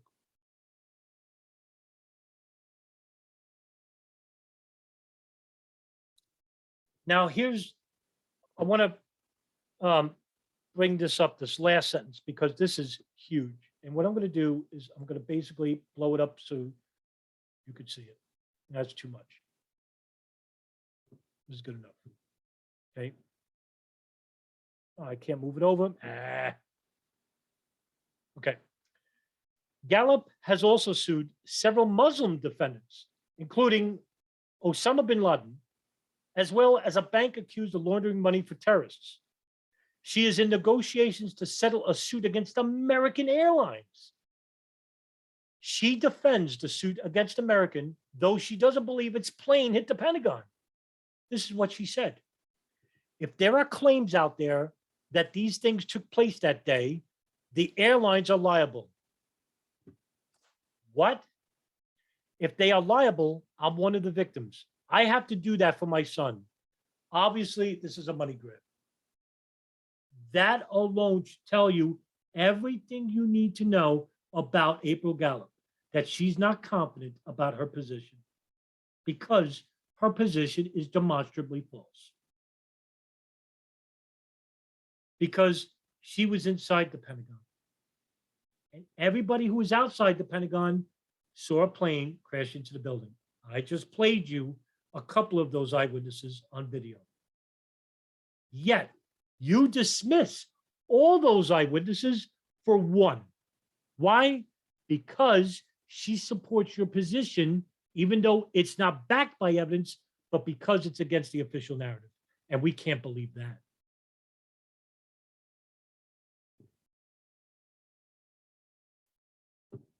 We'll go back to this. Are you talking to me? Because I have a lot of thoughts. Yeah, I'm sorry. Yeah, because you brought up that whole you brought up the issue of okay, that's for me, that is so central because it goes back to people feeling like their voices need to be heard and that type of thing, right? So on the one hand, like what almost everybody can agree upon is that World Trade Center 7 is the smoking gun of 9/11 truth. No, I would disagree. And the only reason why I disagree is not because of the physical evidence, right? It's because you can't give a suspect, not one. That's what's missing.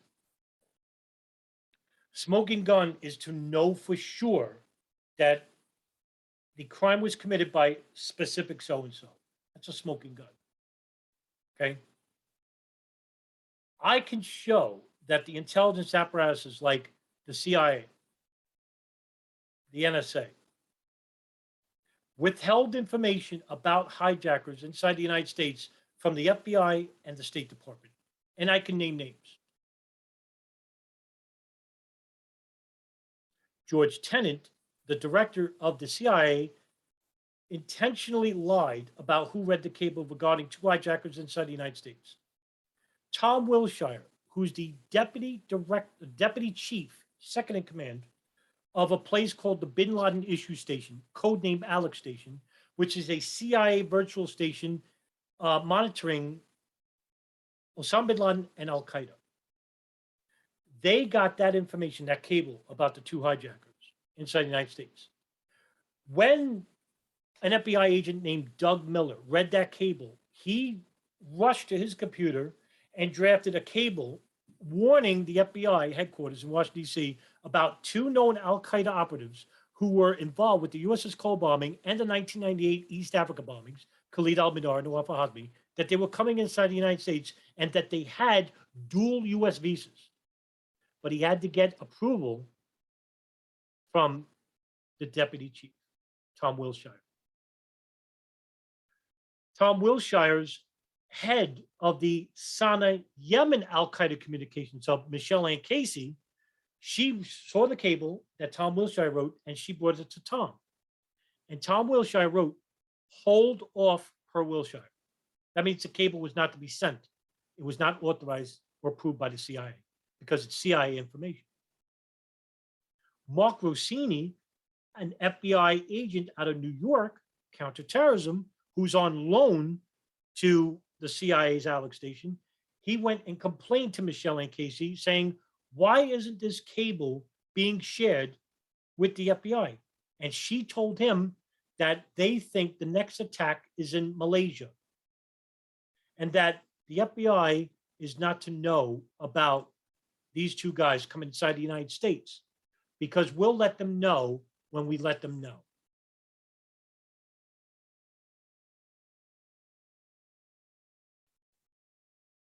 Tom Wilshire was interviewed behind a screen at the Joint House Inquiry. And he basically said, we gave the FBI information about the hijackers.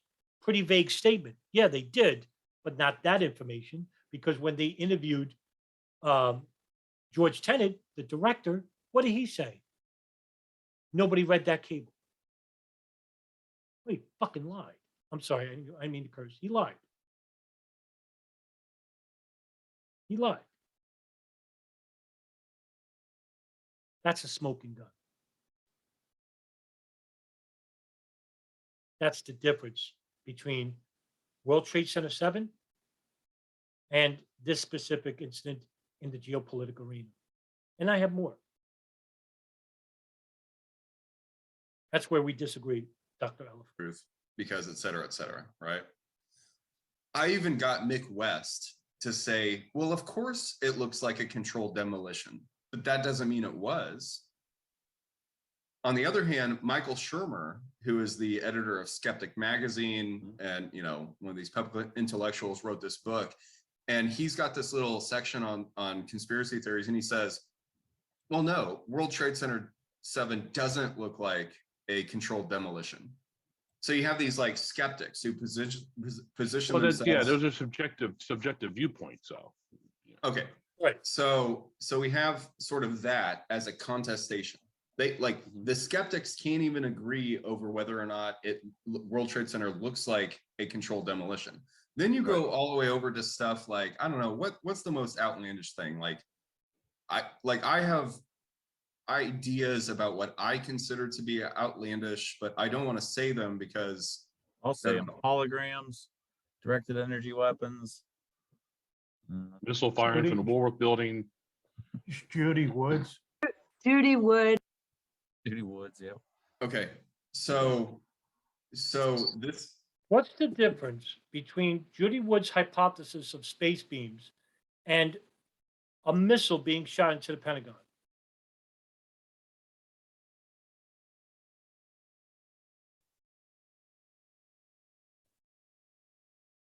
How can we prove that Judy Wood's space beams did melt the towers? You already have, right? If we use David Chandler's scientific hypothesis and using the scientific method, you could show that the World Trade Center 1 and 2 and 7 collapsed under controlled demolition. Okay? Now, use David Chandler's hypothesis using the scientific method at the Pentagon. But no, you don't do that. Why? Because it all boils down to planes being hijacked by hijackers, and because you think that's part of the official story, you can't agree with that. You may respect Chandler, but you can't agree with Chandler there. That's hypocritical, right? That's not being honest. Because what has changed from Chandler's scientific method at the World Trade Center to the Pentagon? Nothing. Because he went by what? He went by the physical evidence, he went by the technical evidence, and he went by the eyewitness evidence. Nothing's changed. Same hypothesis. Same method was used at the World Trade Center and at the Pentagon. Yeah, this is one of the problematic aspects of democracy in general, is how do you reach a consensus, or how do you facilitate debate among people with such disparate viewpoints, assertions, logical formulations, good question, points of evidence? This is nothing particular to the 9/11 truth movement. Right. This is I agree. how human contestations work. The contentious aspect of the movement is nothing. It's not any different than anything else that goes on in life, right? Except for the key point that the dominant narrative, right, has provided a paradigm for people to just accept what's in the history textbooks, right. You know, what was projected on the news years ago.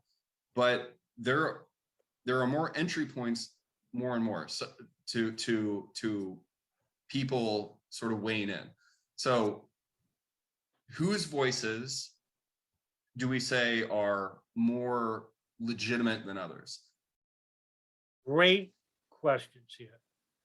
I agree with everything you said here. Okay.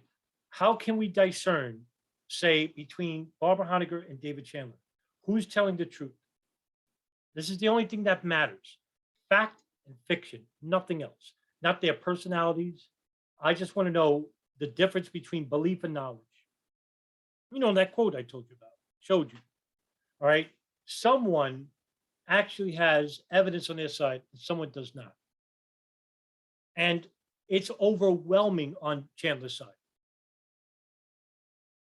Because Barbara Honegger doesn't have evidence that a plane that mimicked Flight 77 crashed into the heliport. That didn't happen. A bomb didn't go off in the Pentagon. That didn't happen. It didn't happen. The evidence doesn't support any of this, any of what she's claiming. I don't know, but the debate that's coming up in March is what I think is key. And that debate, Dr. Ellefritz, already happened. It already happened. It doesn't need to happen again. We saw what happened. Chandler won vehemently, and he was vilified for it. So was Wayne Costi.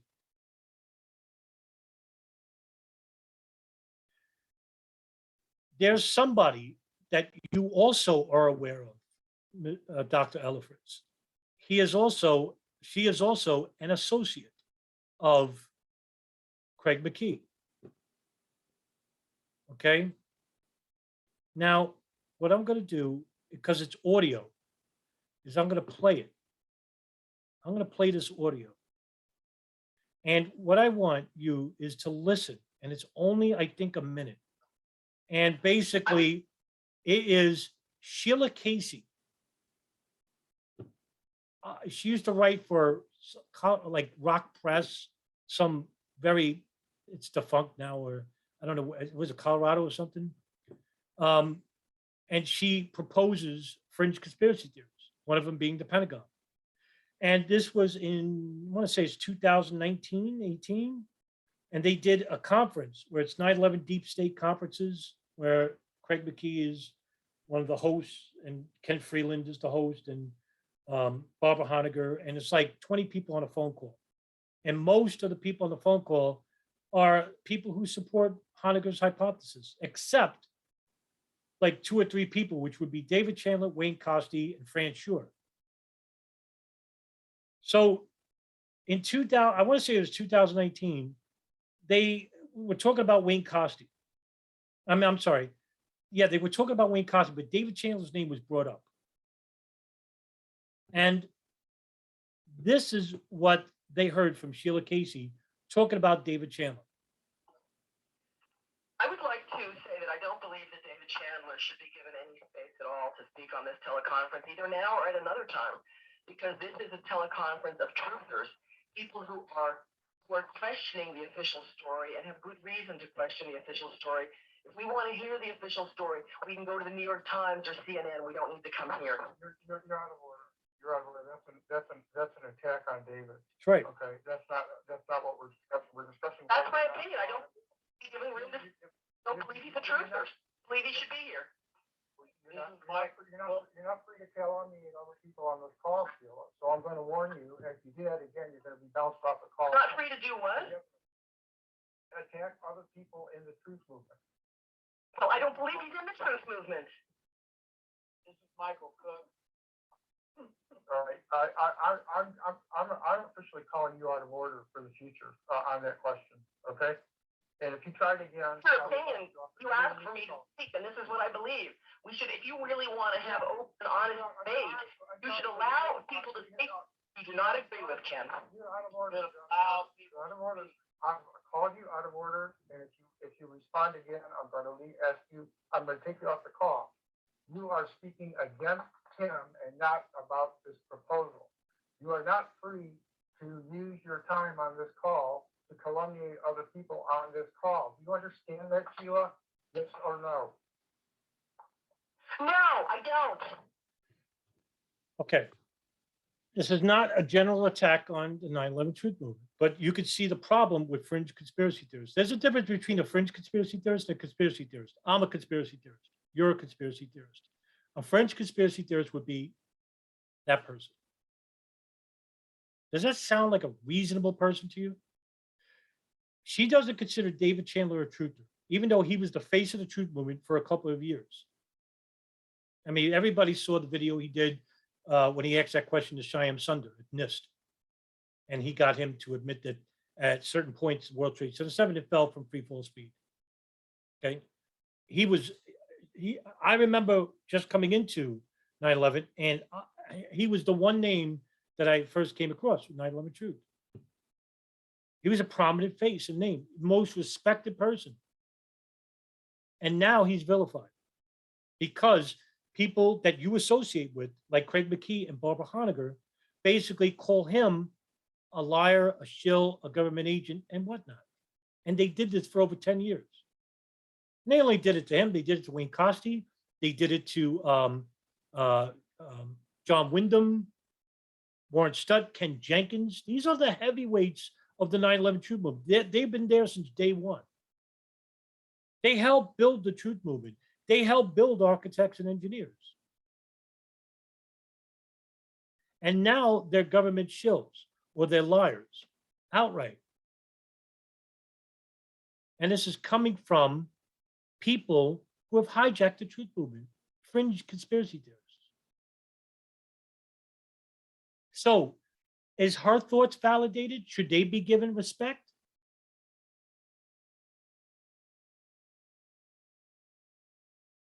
Because she's against the official narrative?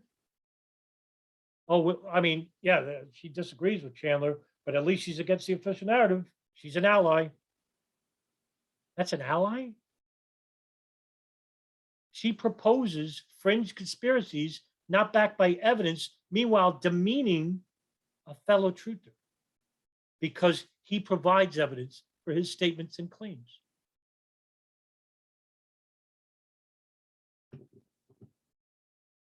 Not everybody's thoughts should be given validity. That's my point. Allow people to speak, have debates, weigh the evidence, right? And do we allow Judy Woods into the Pentagon debate? No. Why not? Why not? That's a question, Richard, Dr. Ellefritz. Why not? Because her position on the World Trade Center is so outlandish that her position on the Pentagon should not be entertained, even though she may have a different opinion, even though she's against the official narrative? Well, then how is that any different than David Chandler's position or Wayne Costi or mine? Am I in the same position as Judy Wood? Is my position regarding the Pentagon as outlandish as Judy Wood's position at the World Trade Center?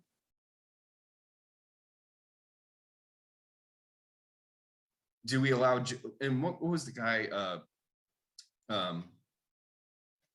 the mini nukes proponent? Jim Fetzer? Jim Fetzer. Look, actually, it's I'm not going to say his name, but I've heard somebody who's very well respected in the 9/11 truth community say, well, there are some interesting aspects of what happened at Ground Zero that do make us question if there was some alternative energy source that was going on. And the person that I'm thinking about, you all know his name. I'm not going to say it, but it's led them to say it. And so if they host a popular forum that they want to host that debate, do we say, no, you can't have the debate, or yes, you can have the debate? And so my answer to you, Mr. Brotherson, is on the side of my position is the more voices that are heard, the better. And there are always going to be people who are, the earth is flat, you know, reptilian overlords or shape-shifting, whatever type of stuff.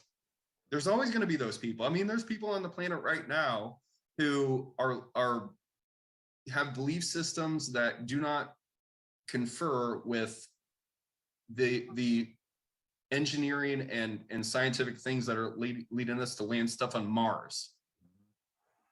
So for me, it's always let the voices speak, let them be heard.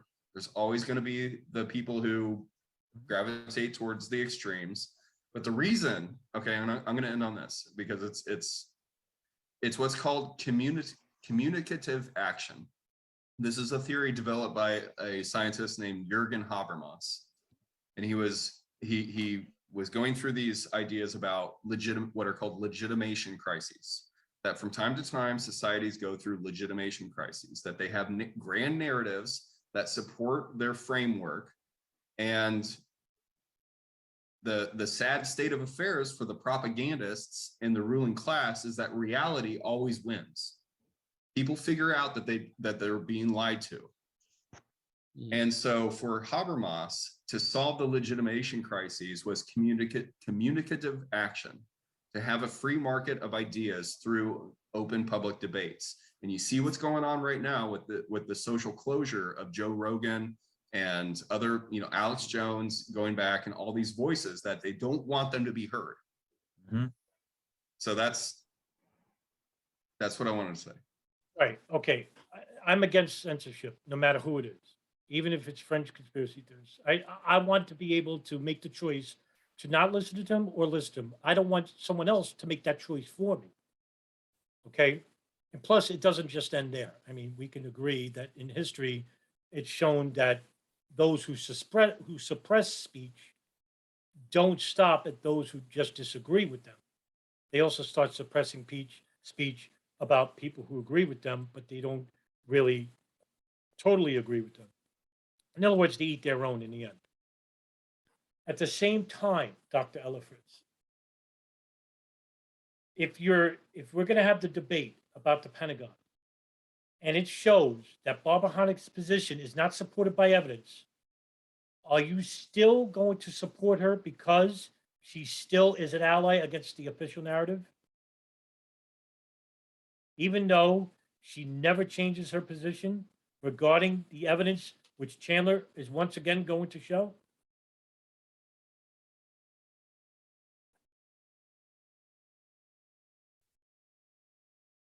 Why support that which hinders the truth movement, that which is anti-ethical to the truth movement, which is falsehoods? It's false. Her position is false regarding the Pentagon. It's not based on evidence at all. Why support her?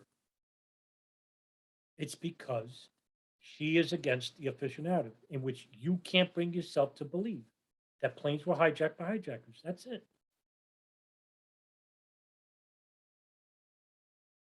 The same way you dismiss Judy Wood and her position at the World Trade Center is somehow the same way you don't respect Chandler's information about the Pentagon. Now, you don't shun him because he's on your side. Judy Wood's on your side. She's against the official narrative.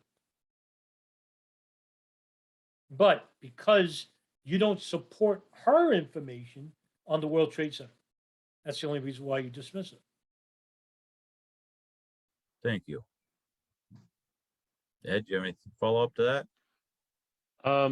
No, I just it reminds me of that of a logical fallacy I came up with a while back. I call it the placeholder fallacy. And it's basically when a person does a bunch of research in a particular area, and then they end up they collect all this data, and then they end up running out of data in order to come to a conclusion. So they end up speculating on the data in order to have a placeholder, in order to draw a temporary conclusion. But then they never go back and actually verify that speculative data or fill it in with real data as more information becomes available to actually come up with the realistic evaluation of that data. So I call it the placeholder fallacy, and I think it's when you're talking there, it's what's reminded me of, and I think that's what the 9/11 movement suffers from primarily, is that they speculate on data and then it becomes their dogma because they never go back to correct it. Right. Thank you. Thank you. Yes. Great conversation. Let me see where I was. Deb had her hand up earlier. I don't know if... Sorry, I just got a phone call, but all I was really gonna say is how this, like Richard said, this concept goes across all lines and all historical lines. We see it in religion and politics, and in politics now we see it a lot in what's called identity politics, just people hanging on to their identity. And, you see it across all spectrums, but it puts it in perspective. It's very easy to understand why people would do that. And it's also really important why people like us are really open-minded. And like I've met Barbara Honegger and I've had her theory in my mind for a long time, but now I've been more open the last couple of years. And okay, I won't hang on to something if it really doesn't make sense. So again, we're all. Wow, what a great little talk right here. This is whoever that is. That's the definition of a truther, right there. That's the best definition of a truther I've heard so far. Bravo to whoever that was. That's right. You met Barbara Honegger. You know who she is. You're probably even friends with her. But her position on the Pentagon, you've heard.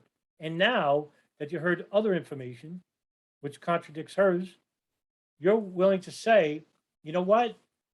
That position is wrong, so I'm not going to believe it. Because I'd rather believe in the truth than a lie, even though that lie is against the official narrative.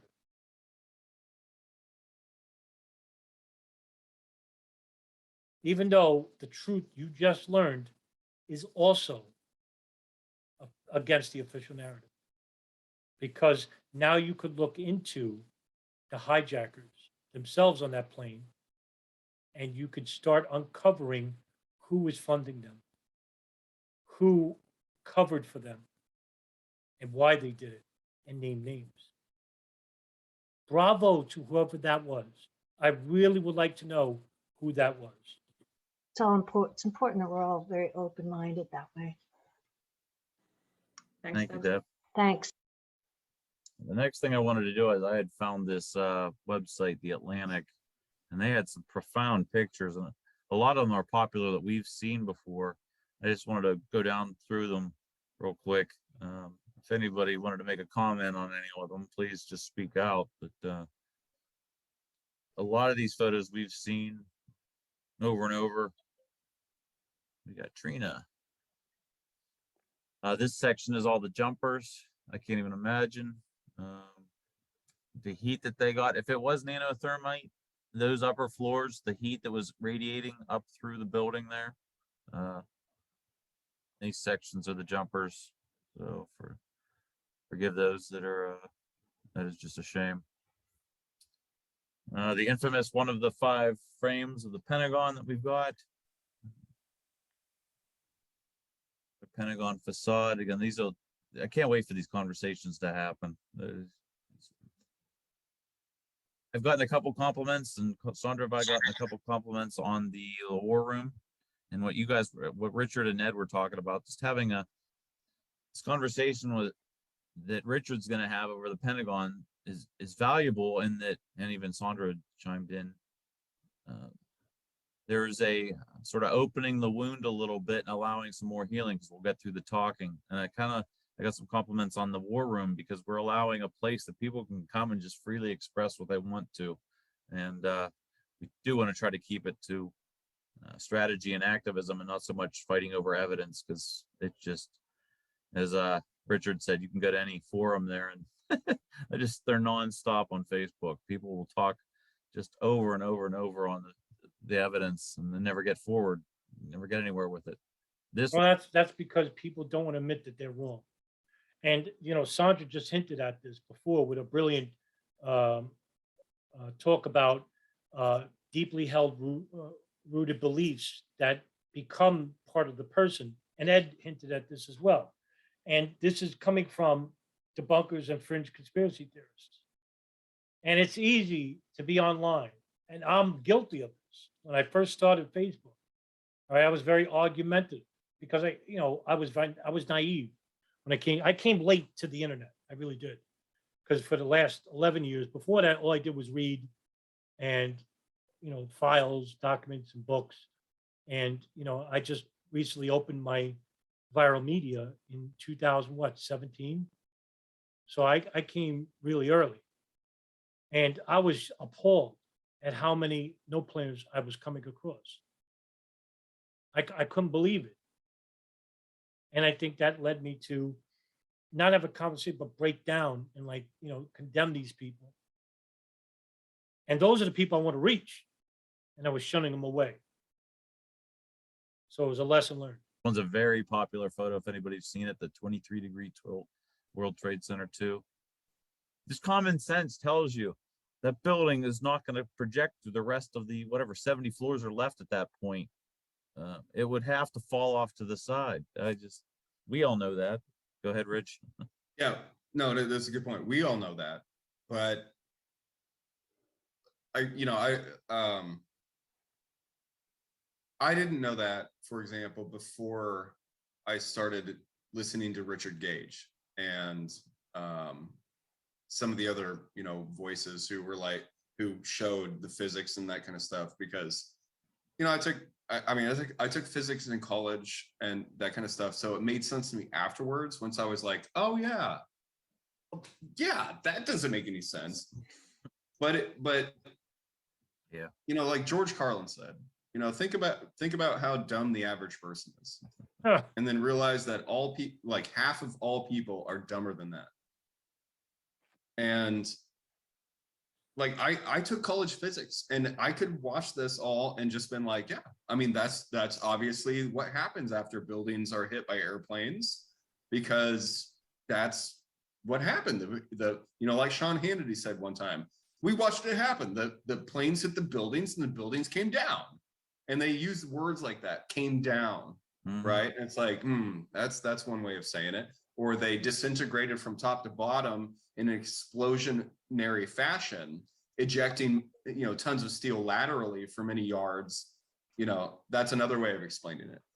So when you say like common sense, it's like go back up that picture before, like that hole right there, okay? Because this is the other main thing, is that when trust me, I've talked to pilots who are like, well, yeah, because this is what happens. Like, that's what happened. It was soft soil and the plane went down at like 500 miles an hour because let's roll, and they stormed the cabin and whatever the story was, that's what would happen. Because what's going on is that there is a trust in society's key institutions that's sewn into the psyche through public education, through corporate media, and all these key institutions, and that overrides the logic of common sense. I agree with you. Now, you're saying that you talk to pilots, and that's regarding Shanksville, right? That would happen. That's exactly what would happen, because it goes like that. Now, because you don't believe a plane crashed in Shanksville, you're saying that because they are authorities, they really shouldn't be taken with any type of validity because they're just authorities. Well, I don't need them. I don't need to talk to them to know a plane crashed in Shanksville, which is why I was puzzled when you said this.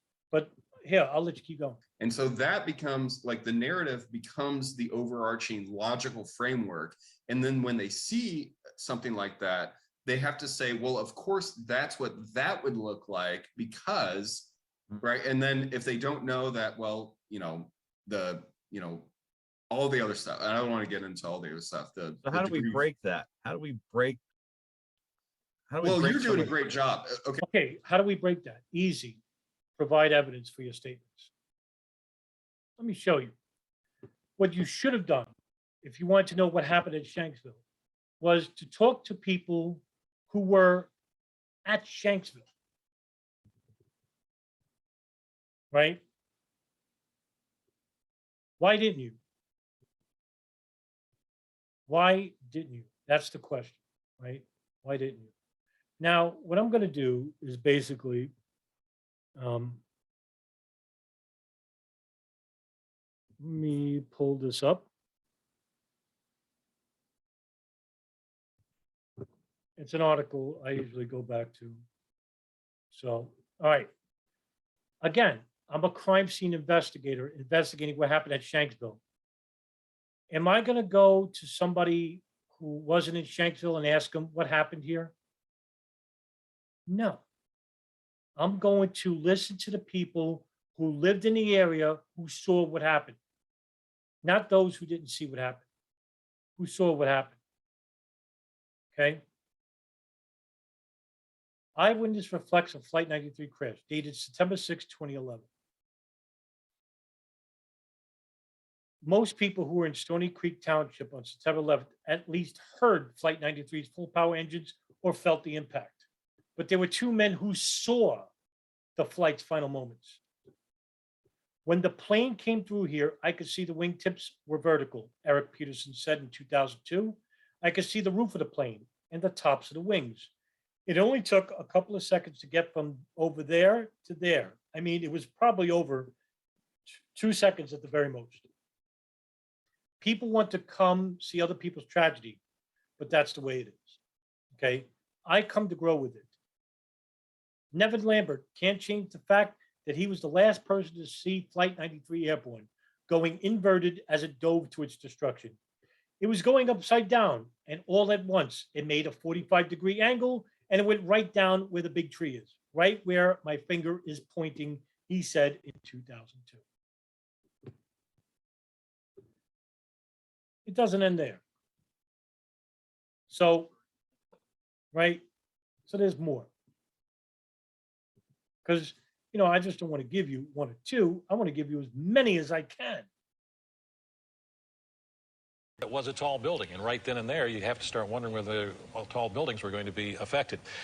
Andy Briggs is also at the crash site in Somerset County, and just moments ago, he talked with another eyewitness. And it was fairly low. It wasn't treetop low, but it was lower than it should have been. And like I said, it was cocked like it had been turning to the left. And just in a nosedive position, once it cleared the treetops, I couldn't see it no more. And then when I got out to 30s, whenever I seen the big puff of smoke, and I'd even had thought to myself that there should have been more smoke than that whenever it crashed, because the jet was extremely big. But, you know, even when I was telling the dentist about it, he thought I was talking commercial or, you know, a small aircraft that would be a personal airplane. I said, no, it was a big one. Did you hear something? You say you just saw the smoke. No, I didn't. And I stopped in the road, and, you know, because I had to take a second to realize what I had seen. And I had tried calling my mom on my cell phone, and I couldn't get a hold of her. And I thought, do I tell anybody that I seen this? You know, are they going to think I'm crazy, you know? Obviously, you're very shaken up about what you saw. I was really, and I had thought later, you know, for those few seconds when I seen that jet and the things that went through my mind, imagine those people, you know, it's just horrible that things like this have to happen. And if people pray and they believe in the Lord, I think that they need to be doing that right now. We don't have to play anymore, but you get what I'm talking about, okay? You know, you need, I mean, this is what you do to find out how to investigate a matter. Hi, Nevin. Hi. My name's Vicki York, and My name is Nevin Mason. and I just want to thank you for being a volunteer at Flight 93 Memorial.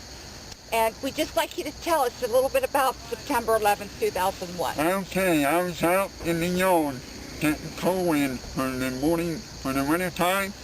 The plane came right along this ridge top, right along that, there's a knoll back behind the memorial, and it was coming in like this, and I was outside standing. And I thought, well, that plane's coming to my house at 580 miles an hour. All it was going like this. It made like a 45-degree angle and flipped upside down at 10:03 a.m. on September 11th. After that all happened, I could not get out. They had my name blocked in. They had all this area, all secure laws. The FBI, the state police, the helicopters, and all the moving cameras was here. September. Okay, you get the point, right? So now, and I could show more if you want, but why, you know, I could show more, right? You get the point. They saw a plane crash there. Now, if you're still going to say, look, those people, they're lying, or, you know, how do you know they weren't coerced? Or how do you know they weren't mistaken? Maybe they saw a fork or a frog, Okay, something ridiculous. Because yeah, when it comes to belief, there is no roof. Knowledge has a very low ceiling because there's no room for belief. You know something, it's tangible. You know what I told you about using the scientific method. Okay. If you're still going to believe this, you're going to have to prove that that guy either is lying, coerced, or misinformed. Again, on top of that, you're going to have to show that the plane didn't crash there as well. Again, you're not moving forward, you're going backward. And that's exactly the point. And I'll hear, oh, well, there was little plane debris there. It didn't even look like a plane crash. Well, now you're making the mistake, a fallacy, that you're comparing plane crashes. Most plane crashes, by the way, are rare. Intentional plane crashes are extremely rare. But we saw 4 of them on September 11, 2001, an unprecedented anomaly. With regular plane crashes, you basically see large pieces of the wing, large pieces of the tail, heck, large pieces of the cabin and the nose intact. Well, let me tell you why. 1, those planes were trying to land on its belly safely at the lowest speeds possible. 2, they dumped the fuel in midair. Either it's a malfunction, technical, or mechanical. 3, that's why, because of those 2, you see large pieces of the plane. Now, on September 11th, 2001, we saw 1, the planes were fully loaded, 11,300 gallons approximately. That's 80,000 pounds of fuel approximately. 2, they were impacting the ground or into a building at the highest speeds possible, 530 miles an hour, 563 miles an hour. 3, when they impacted, barely anything survived. Because at that point, it's a bomb. That's why you saw the huge explosions. Now you say, well, still, it should have left large pieces of debris. This is what I always hear, and whole bodies. This is not an anomaly that we haven't seen before. For example, an intentional plane crash site I use all the time, which is similar to Shanksville, is Germanwings 9525. And that plane was actually crashed by its first officer when the pilot went to the bathroom. He locked himself in and he crashed the plane into the Alps. Let me play you that video. Okay? And I want to share this with you. And you'll see similarities to Shanksville for your own eyes. Survivors, this is an urgent task. Piecing together what happened here. It seems near impossible. And how to do it when there are so many pieces. Where is it? And yet from such devastation, investigators have started to salvage the first hints of the flight's final moments, clues on which to build. Where is it? One piece in particular might begin to... That black box came in worse shape than the black boxes at Shanksville. Present answers. One of the flight's 2 black boxes, damaged, but it turns out still very relevant. Where's the plane? Really? Where's the plane? There's no tail. There's no wings. Heck, not even parts of the engine. At least we saw that at the Pentagon. We saw that with the turbofan with the blades cut. Where's those 2-ton engines that everybody likes talking about? We should see engines. They didn't find any.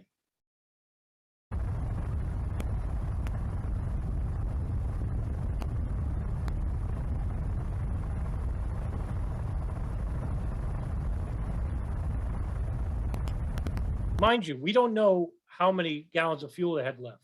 That's one thing I don't think we had. No. I posted this article. It says French police attempting to formally identify the 150 victims of Germanwings 9525 found between 400 and 600 remains at the site of the crash, but no intact bodies. Guess what? They found no intact bodies at Shanksville. They found approximately 600 pounds of human remains.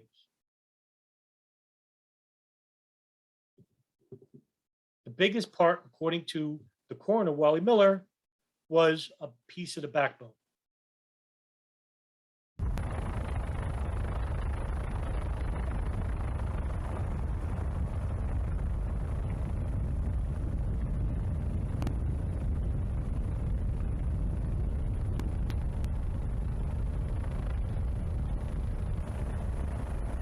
Again, where's the plane?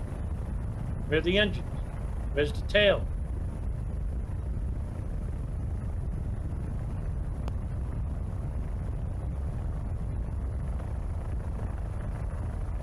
What's going? Kind of cold.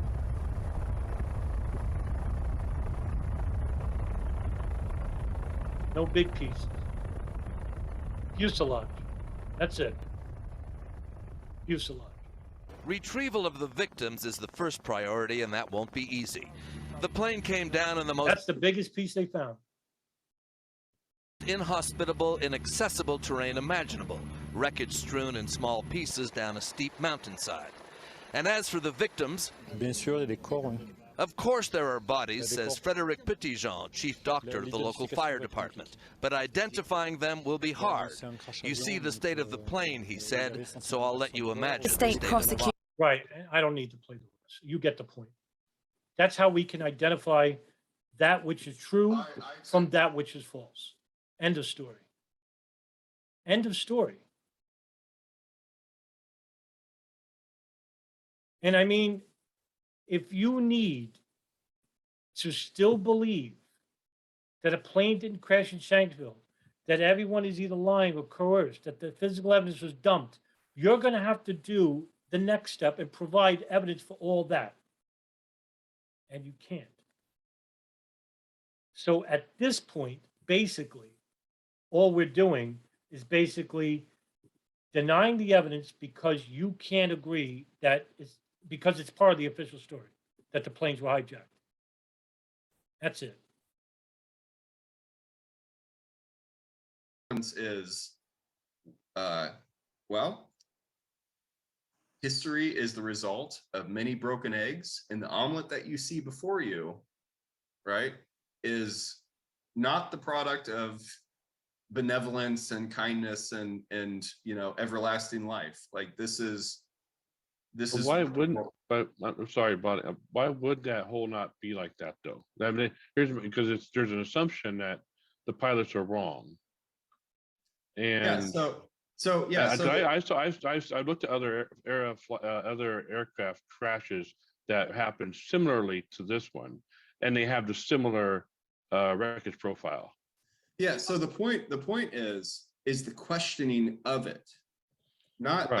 I'm not going to debate that particular point. It's that the common sense that people have overrides their willingness to even question whether or not that's what should have resulted. Okay. Do you see what I mean? Like the cameras thing, all the evidence, whatever. I don't care. It's just that people are not curious enough to even pursue their perplexity, because their perplexity is well, you know, what, you know, is the news going to be like this for a long time? And like, what are my television shows going to be like? They don't, like, this is not most people's reality. And the thing is, a lot of people are too lazy to think. So if something happens and they're offered an explanation on a silver platter, they're going to run with it because it's just the easiest thing to do. Anything else would be more complicated. It's work. That's all it is. It's extra work. Yeah, it's not easy to do research and then fact check that which you research. You know how much time that takes? The geopolitics is not physics of 9/11. It's much more expansive. You have to learn the understanding of the Middle East, U.S.-Israeli politics, US, Saudi, or Gulf politics, the intelligence agencies, radical fundamentalism, the difference between a Sunni and a Shia, Middle East culture, a general understanding. I'm not an expert. And I never claimed to be one. I'm a student of these affairs. The only thing I have over most people is time. I'm single. I'm not married, don't have kids. Okay, right there, I have more time than most Americans in this country. That gives me the luxury and the convenience to study and read more. That's all it does. And that's what I do. And so something tragic happens, and you have the media telling you, well, and this is why it happened, and this is exactly what happened. People just go, oh, okay, because that's. Yeah, I agree. Sandra's right here. Most people will look at the TV and say, yeah, whether their divisive politics come into play or their worldviews, and they'll watch selective TV that caters to their worldview. And this is a big problem. This is a bigger problem than most people realize. But however, when you have people who don't watch TV like me, so where am I getting my information? Well, I'm getting my information from the scientific method, employing it. Physical, eyewitness, technical. How do we know that's true? Well, we test the hypothesis. Chandler does this all the time. So does Wayne Cosby. So does I do. Nelson. Ryan Dawson. You name it. Paul Thompson. We're all wrong. We're all wrong. But I'm not saying you, Dr. Ellefritz, talk about people who say that all that information and data that we present is basically false because we support the fresh narrative, or that because they just can't believe it. Well, whose fault is that? They don't want to change their position. Deb did. She basically said, and that's why I complimented her. She basically said, yeah, I know Barbara Honegger, but I came across new information and I changed my mind. God, if only we had half of the truth movement doing just that. You wouldn't be employing the likes of Honegger or Rebecca Wall. You wouldn't be listening to these people because they provide falsehoods. It's easier for them. You're going to, the toughest choices are going to be made by the strongest people in the truth movement. And those choices are going to come with a sacrifice. David Chandler did this, and I'll use him as an example. Because he narrated and helped Wayne Cosby's presentation at the Pentagon, both of those guys suffered a huge loss because the majority of the truth movement now consider them a traitor and a shill because they provided undeniable evidence, fact, using the scientific method, physical data, technical data, eyewitness data, to support their hypothesis, which was tested. You could see it. It's on YouTube. Nobody has ever countered that position. They can't. Yet, they're vilified.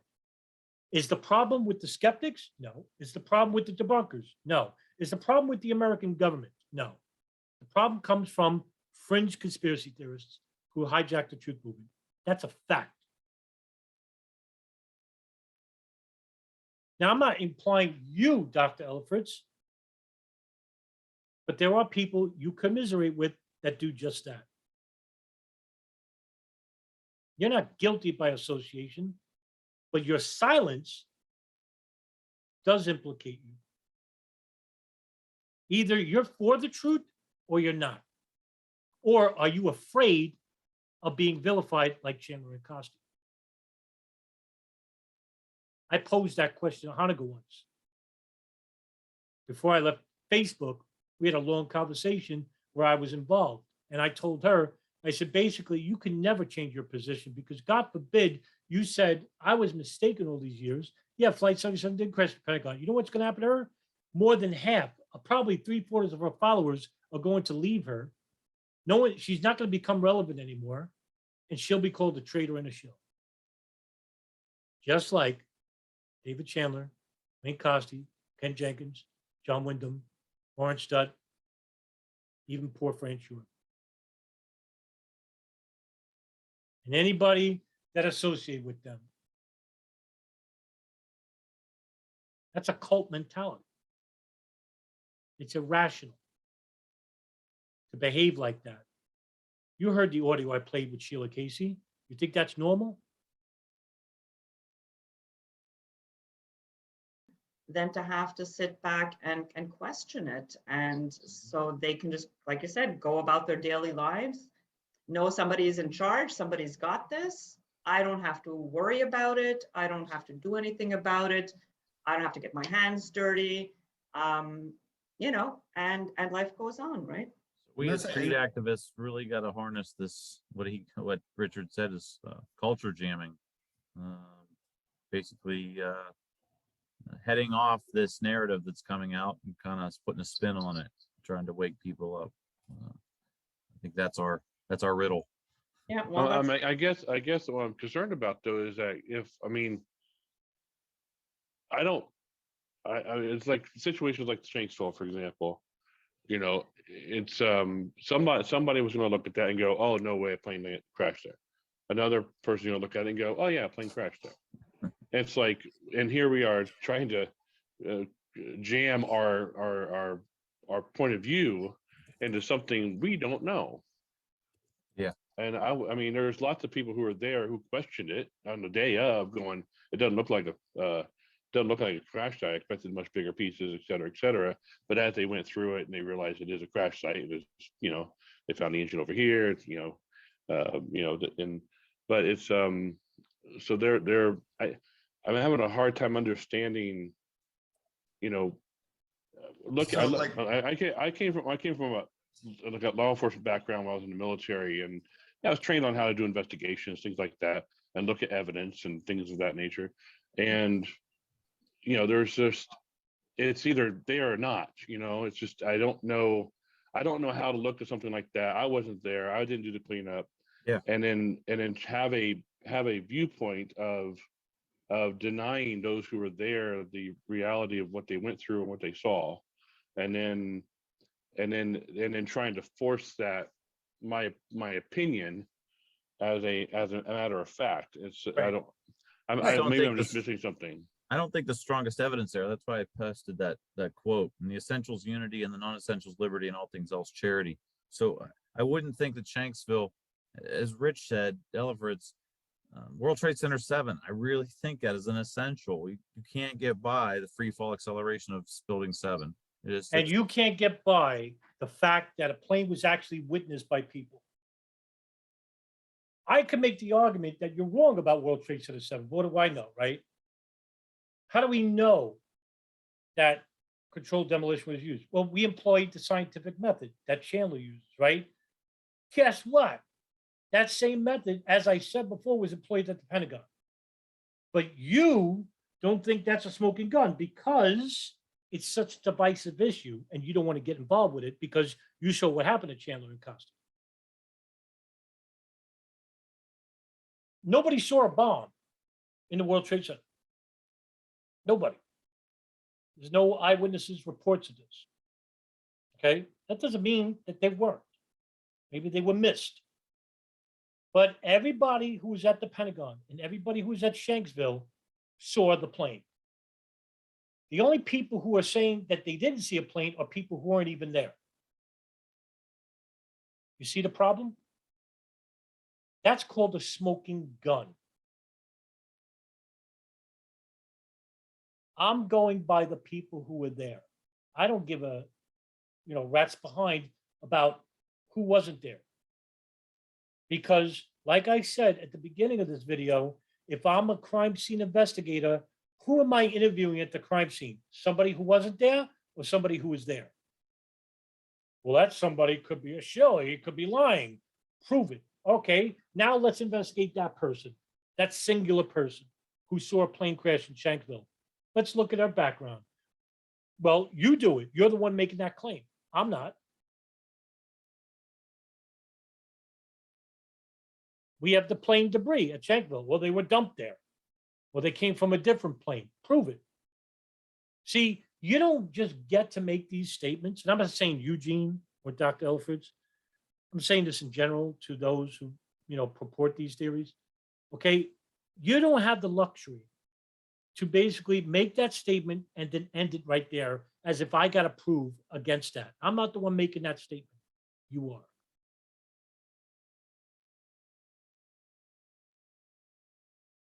Here's another one. Zacharias Moussaoui is the alleged 20th hijacker of 9/11. He was not tortured. He was tried here at the courts in Virginia for his role in the 9/11 attacks.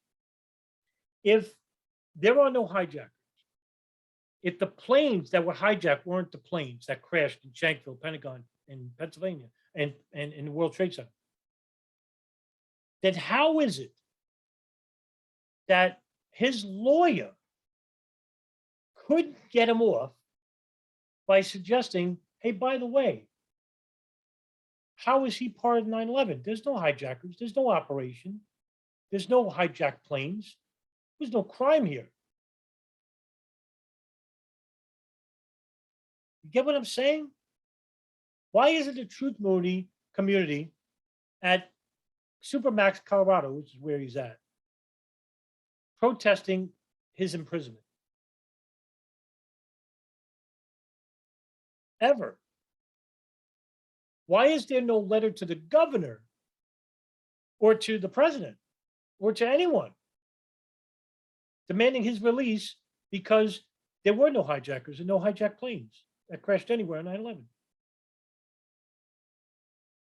Yet he himself admitted that he was part of the initial wave and then delegated to the second wave of attacks. That would be September 13th. He wasn't tortured, again. So, to you people in the fringe conspiracy circles, you have to say he's lying because he supports the official narrative. Do you see how this sounds ridiculous?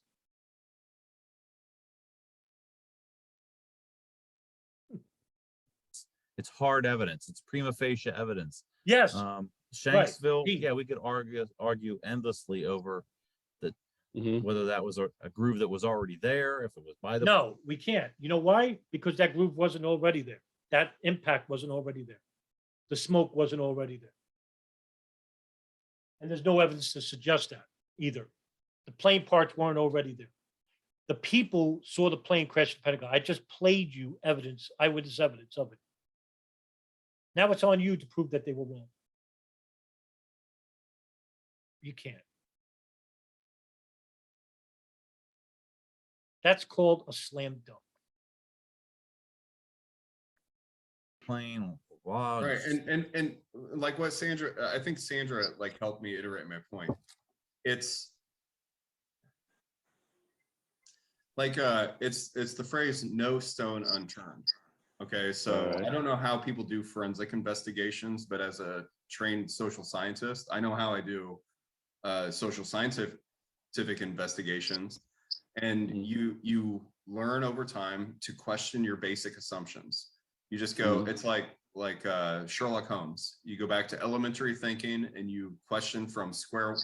Did I even ask the right question in the first place? Did I ever ask a question? Because as you're told, A, that was a plane crash site. And the skeptic goes, was it?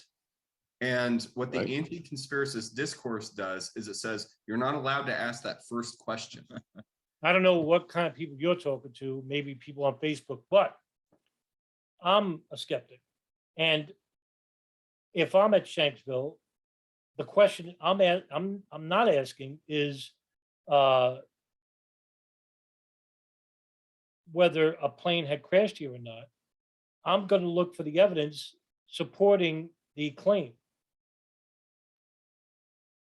Like I said, I don't care what anyone thinks that wasn't at the scene. Initial investigation is to survey the scene, collect evidence, and then interview eyewitnesses.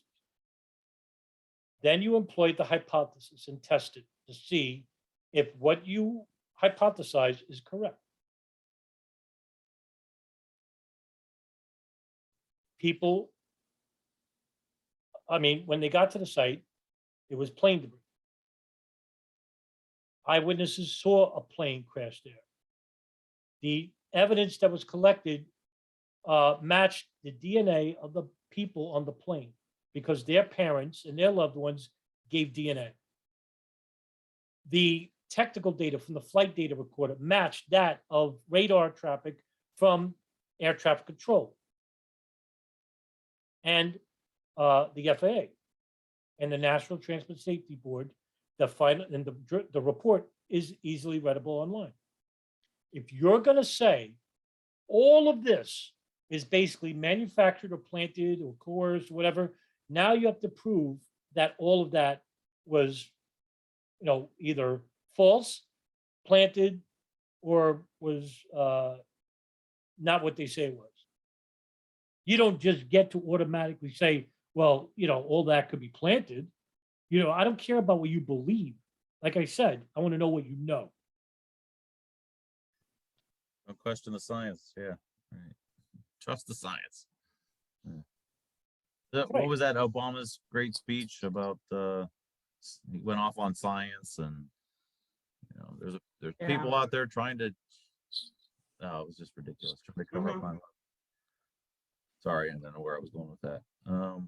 Yeah, those pictures are absolutely amazing. Yeah, so a lot of these we've seen.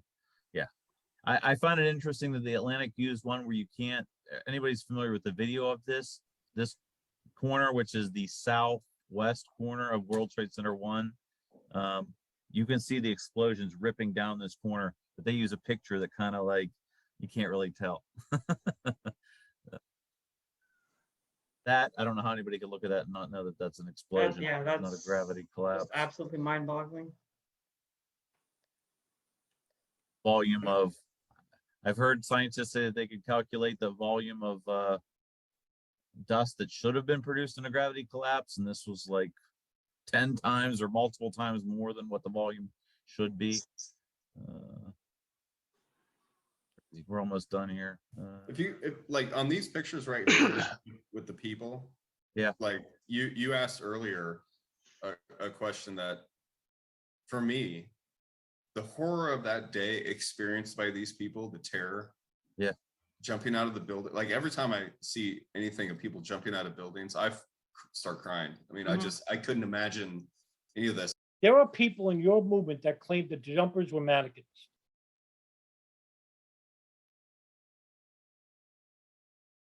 There are people who claim to represent your movement. Just like Wahhabis are not Muslims, but they claim to be Muslims. Yet, you don't speak out against these people. Now, I'm not saying you, Dr. Ellefritz, again. I'm just saying in general. These people are tolerated. They should not be tolerated. The truth movement has to speak out against fringe conspiracy theorists because it services against them in the public eye. You have to be more active against them. You're going to have to. I mean, at this point, 21 years later, you are not getting any more public support. You're just not.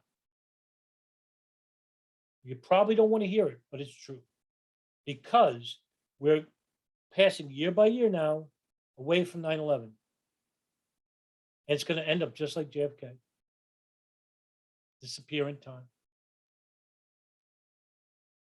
In order to save this movement, you're going to have to speak out against the very people who go to disservice your movement, who propose false fringe conspiracy theories. End of story. You're vehement against the debunker narrative.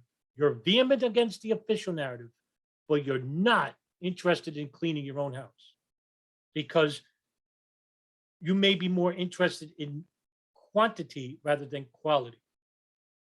Again, this is not a charge on Eugene or you, Dr. Ellefritz. I'm just saying in general. But you guys, you are going to have to make that decision to not tolerate fringe conspiracy theories. And that means alienating yourself from these people until they make the decision to go with the evidence and not go with the belief. Until that day comes, you're not going anywhere. You're going to be moving backwards, as I said before. And then knowing that this was, this wasn't 19, low-life scumbags from across the world. And look at— No, it was more, actually. There was more than 19. A lot more. There were going to be more planes involved. Now, I know that you may hold a position that, well, a plane may not have crashed the Pentagon at Shanksville. It doesn't look like it, but it did. And the irony is that there were going to be more planes hijacked. Now, I've covered one story, which is United Airlines Flight 23, where 3 men were arguing with a flight attendant because they were ordered to stand down, and it was about to take off from JFK to go to LAX airport. They were yelling at the flight attendant, "We have to fly." And she called security. They left and left their carry-on luggage. And when they found in their carry-on luggage, box cutters, an Al-Qaeda manual, and a pilot's outfit. Coincidence? But if you're one who doesn't believe in hijackers, you won't care who these people are because they don't exist. these people. Look at that. Like the terror, that's what motivates me. Yep.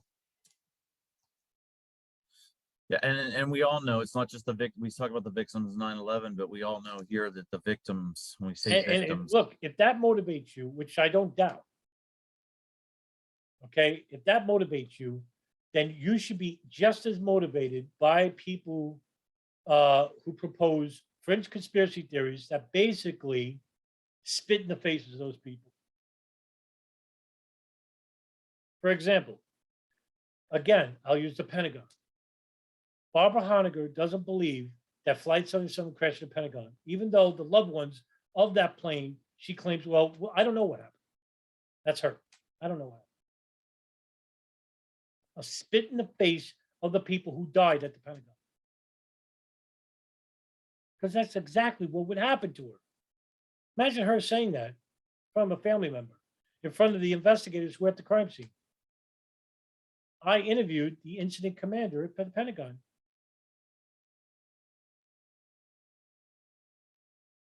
He spoke about, no planers, no hijackers. And he basically said that, well, you're going to have to also believe that over 1,000, 1,200 people who were involved from the state, federal, and local level were also in on it because they were involved with the search and rescue of human remains and plane debris. Everybody worldwide has been impacted by this. We're all victims of this. The greatest hoax that I consider. Why wasn't there cameras? Well, I mean, the Pentagon, why wasn't there cameras? Like I said before, the west wing of the Pentagon was under renovation. Those cameras weren't working. And there is a camera. It's a security camera, frame by frame rate. David Chandler and Ken Jenkins did work on this as well. You claim that that's not true. Not you, Gene, or Dr. Ellefritz, but you certainly don't, respect the issue, even though you respect their work on the World Trade Center. I'm repeating myself at this point, but my goodness, I mean, you're like I said, you're in a tough position I don't want to be in. Is that you're going to have to make a decision whether if you're for the truth, you're going to have to cut out everybody who holds on to erroneous beliefs because they're being promoted as truth by people like Sheila Casey. And look how she reacts to David Chandler. She's not alone. Adam Syed, Adam Ruff, Craig McKee, Barbara Honegger. They attacked David Chandler, Wayne Costi, Ken Jenkins. Personally attacked these people. Promote falsehoods. Why do you stay silent? Why do you commiserate with these people? It's because they're against the official narrative. And because, yeah, I may not agree with them, but at least they're against the official narrative. You don't understand the irony of that statement. The greatest hoax of American history. But yeah. So last week we had Fran Shore, Marty Hopper, and Dorothy Lorig, the psychologists, on, and they kind of talked about some things. Agree with our methods of the street activism and flyering and stickers and all that. I think I could ties into fast forward what kind of this Richard because- says. What does he talk about? There's not much. What does he say at the end? And everyone, there it is. Great, thank you. Yep. On that note of, oh wait, Kale, you still got your hand up again, or was that the original? Nope. Sorry, okay. no. Okay. So I want to share something else. Oh, somebody else? Yeah, I will. Go ahead. So on what Miss Moon was saying, I was asked a few years ago to contribute to a 9/11, I think it was TAP or something. And basically I was like, look, I study social movements, I talk about them. So what I can offer is like what I know from the scholarship on social movement success.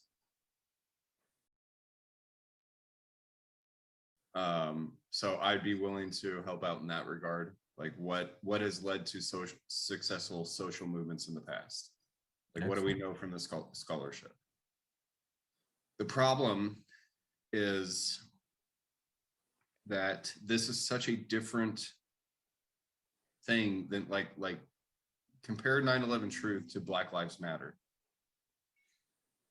Black Lives Matter can point to a video of George Floyd being murdered by a police officer, right? We can point to World Trade Center 7, essentially what we say is being demolished.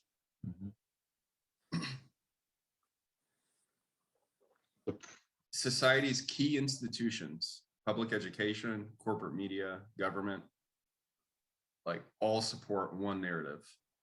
And something that you pointed out earlier, which is like Tucker Carlson, Joe Rogan, some of the voices out there are leading pathways into people questioning the world around us.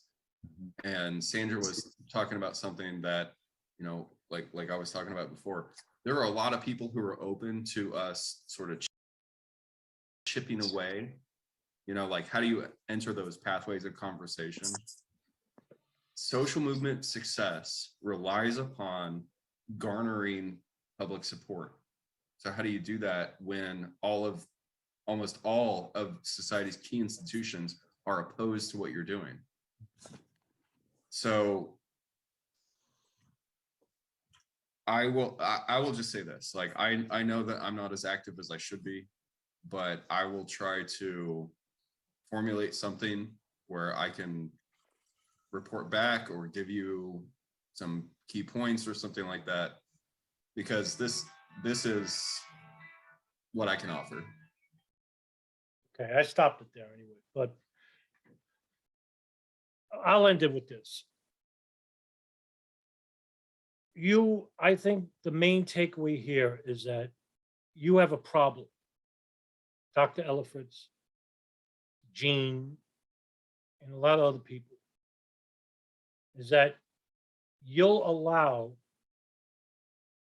fringe conspiracy theories to exist because as long as it's against the official narrative, it doesn't matter whether they're right or wrong.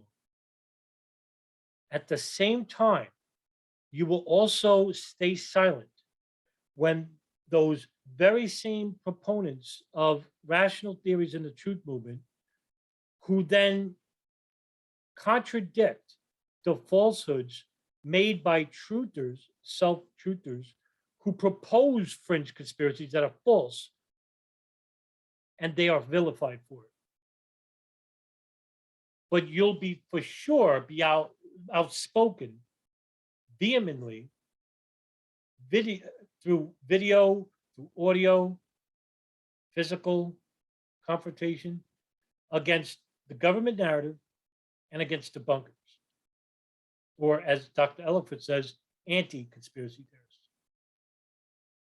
But you won't ever take a look at your own backyard and condemn those who propose falsehoods and just irrational scenarios, and those very same people start attacking people in the same movement who propose to them and contradict their narratives with evidence.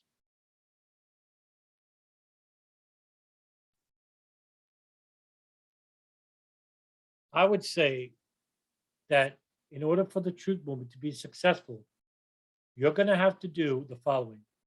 One, get rid of everyone who proposes fringe conspiracy theories based on falsehoods, speculation, irrational speculation. If you employ these people in the truth movement, you will never be taken seriously in the public eye. You will never get a new investigation. You're not going anywhere. Two, that means your group will be smaller. That means you will be outcasts as conspiracy theorists, as shills, as government hasbara, all of this. You're going to have to be willing to take the hit. Three, you are only driven by one thing: the facts of the matter. I don't want to hear that we have to get along. I don't want to hear that we have to be friends with certain people. I don't want to hear that we have to be one big community. It's not going to happen. Because as you could see, that many in your own community are proposing ridiculous and falsehoods, obvious ones.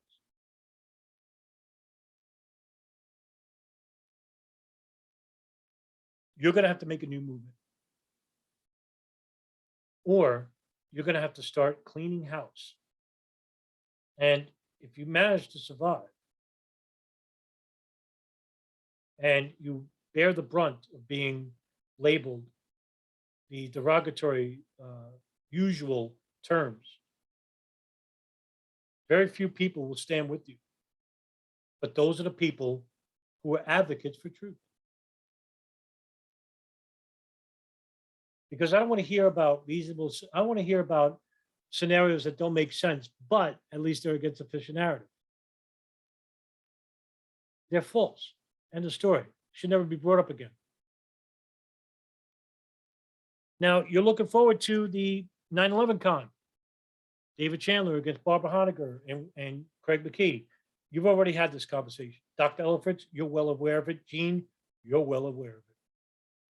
It took place on YouTube. It took place on Facebook for over 10 years. And guess what? You stood silent when Chandler was attacked. You actually advocated for certain people who were involved with that malicious attack. One of them is Barbara Honegger. The other one is Craig McKee. Now, I know, Gene, you don't like Craig McKee. I applaud you for that. Dr. Ellefritz, however, you commiserate with this guy. Either you're for the truth or you are not. There is no in between. Now, if you're friends with him, that's a different story. I don't know Craig McKee. Could be the nicest guy in the world. On Facebook, that's not the case. He proposes falsehoods. He attacks people. His whole blog is based on a hit piece against David Chandler, Wayne Costi, Ken Jenkins, John Wayne, and anyone else. That's his blog. He calls himself a truth advocate. When he does a hit piece on these people, you call that a truther? I don't know what to tell you, Dr. Ellefritz, but like I said, I don't want to be in your shoes because you're either going to have to make some tough choices. And like I said, the toughest choices usually take the strongest of minds. Good night.